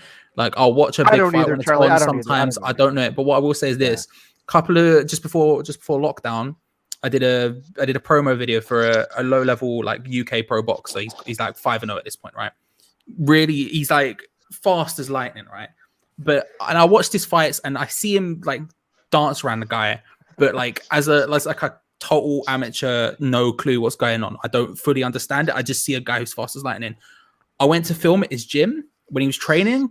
My God, like I had nothing but respect for the guy. Watching how hard they train for something like that, and like it's just insane. It's insane. And then I watched like the West Ham training videos, and they're all having a little jog about doing whatever. And this guy is like, the intensity is just another they're the level. Athletes. I think they're the greatest athletes in the world. I think boxers are the greatest athletes in the world. And I include, with all due respect to the MMA guys, I include the MMA guys in that. I think boxers are better athletes. I think they have to be in better condition. I really do. I do. And it says what you said, Charlie boy. It's because of the way they have to move. It's because of the way they have to defend. Facts. And you got to do a lot of running. My nephew, we get up at only a couple of days we take off. I get up at 5:30. He's already up, ready to run. Like, you know what I'm saying? Does he drink the raw eggs like Rocky? Does he drink the? Nah, I don't drink raw eggs. They don't. Is that not real? That's not real. That makes his breath stink. He ain't getting in the car with me with no raw egg drinking. They got fucking protein drinks and shit now. Yeah, I guess that was about. But no, I'm gonna tell you something about Philly, man. If you got a young cat and you think he's nice at boxing, you take him to Philly, because anywhere you go, North Philly, West Philly, any neighborhood you go, them young bulls could work the pads. In Philly, that's the mecca as far as boxing talent. You walk into a gym in Philly right now, I'm telling you, most of the gym is going to be technical and is going to be really nasty. Big up Philly, man. Respect every time. I believe that, dude. Philly's a tough city, man. I know Brooklyn's tough, Charlie. I do, but Philly's rough, man. Yeah, I love Philly. Well, Nolan's on here. He knows what I'm talking about. Nolan's. Listen, you don't want to tangle with John Nolan. Let me tell you. You don't want to tangle with him. He is ready to go. I mean, that dude is mean. So you see him on here. He's all chill and is having his homebrew and all that, but. No, they'll tear you apart. You got to be careful of the chill ones, bro. They're chill for a reason. That's because they know they can take you. I think maybe we need to have like an American Hammers TV boxing challenge where Charlie trains. No, David just looked. Where Charlie say ain't nobody I'm who's so out of shape. I'm gonna have to train because I'm gonna clean everybody. No. You're not gonna be. No, you're too good. You are gonna be the host. Beat us all up. Yeah, you're gonna be the host and the trainer. Okay. Okay. And this is what I'm saying. And so here's the thing. Tim used to do MMA. All right, he did. So he might actually do it. But I exclude myself, of course, because it was my idea, so I don't have to do it. But I think we could get some. You know what? I think we could get some. We could get some throwdowns. You and Charlie Walsh, you and Frankel should do it. Okay, I'll train C-Dub. I train Twin. Yeah, Done. yeah. You and Frankel, that would be amazing. Would we all night Frankel? There is going to be a game when we can all travel again and everything's normal. We're all going to go to England, okay? We're all going to go to Stratford. We're going to go to the Bowl. We're going to watch a game, and then we're going to stage. Look, I'm just saying, you got the cup here. I'll get York Hall booked, bruv. Listen, CB, my trainer. I'm a drummer. IRL. I've got the hand-eye coordination down, bruv. It's done out here. We're good. York Hall, get it booked. Let's go. Tim's a big producer now in Hollywood. He can afford that, right? Let's go. Let's get it done. Whoops. There we go. There we go. Yeah. Well, I think you're being modest, Nolan. I wouldn't want to tangle with you. Anyway, yeah, let's get it done. Let's go. So we're gonna do it. Tell Frankel we've volunteered him. Whether he wants to or not. I think that's the thing to do. You and Frankel, and then we'll have like an undercard. You know what I mean? We'll have an undercard. We can have it at my family's gym. It's no problem. We got a ring in there, whatever you want. Right there. Hey man, David and I are only 4 hours north of you. That's you can go down and back in a day to Brooklyn. You know, that's not far. But I'm gonna be a spectator though. I'm not boxing. I can't risk this. Okay, this is my livelihood. You understand? All right. I can't. You know what I'm saying? I can't risk this. I can't. I have to keep it intact. All right. Strongly agree. As I'm sure you understand. All right, I have to get up in the morning and take my sons to school, and it's very late. And what now? What is this? Oh, wait a minute! It turns up in a lucha. Yes. Well, so you never know when Charlie's going to do that anyway. Hit him with a hurricanrana, bro. He won't know what hit him. Who cried in the ring before the fight started? I don't know. What is that real? I have no idea. Mike Tyson did. Oh, Mike Tyson? Yeah, there's a documentary on him where he's with his manager Customato. Is that his name, Charlie Boy? Customato, yeah. Yeah. And he's like outside the gym, and he's like in tears, and he's like so nervous, and he's like Customato is like comforting him, and then he goes in and he like knocks out the guy in 28 seconds.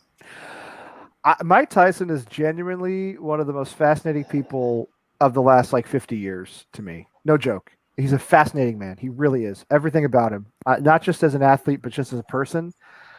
And by the way, if you've never seen Mike Tyson Mysteries on Adult Swim, you got to watch that. That's a great show. Anyway, Mike Tyson's from one of the toughest neighborhoods in Brooklyn back in the 80s. That was a crazy. When he grew up, Brooklyn was in Brownsville. That was crazy. That was a crazy. Have you watched Hip Hop Uncovered, Charlie? I haven't seen that one yet. That's a good. I watched that documentary. I thought it was really well done. Anyway, that's my little endorsement. All right, I gotta get up in the morning. Everybody's gotta get up in the morning. James is. I don't even know what time it is in London. Charlie never sleeps, but James probably has to. Anyway, Sally will be back with us next week. I very much hope. In the meantime, everybody in the chat room, thank you for being here. We have accomplished a lot, I think. Tonight, including setting up a prize fight, as they used to call them, between Charlie Walsh and Adam Frankel, who doesn't even know he's part of it. All right, so David in Boston. I would try to see that. Oh, I would too. Oh, totally. Yeah, no question about that. David, of course, my neighbor in Boston. Charlie Boy in Brooklyn. Always good to have you on. Charlie Walsh, our friend, the equal Charlie in London. Always great to have you. And of course, James in East London. Good to have you on. Everybody in the chat room. We love you. Please watch out for Katie tomorrow night, and then Saturday morning. The game's at like 7:00 Saturday morning Eastern time, I think. So if Chris and Irish Tommy, I don't know if Tommy's still here. If Chris and Irish Tommy do a show, it'll be like 9-ish in the morning on Saturday. We love you all. Come on, you Irons. Come on, you Irons.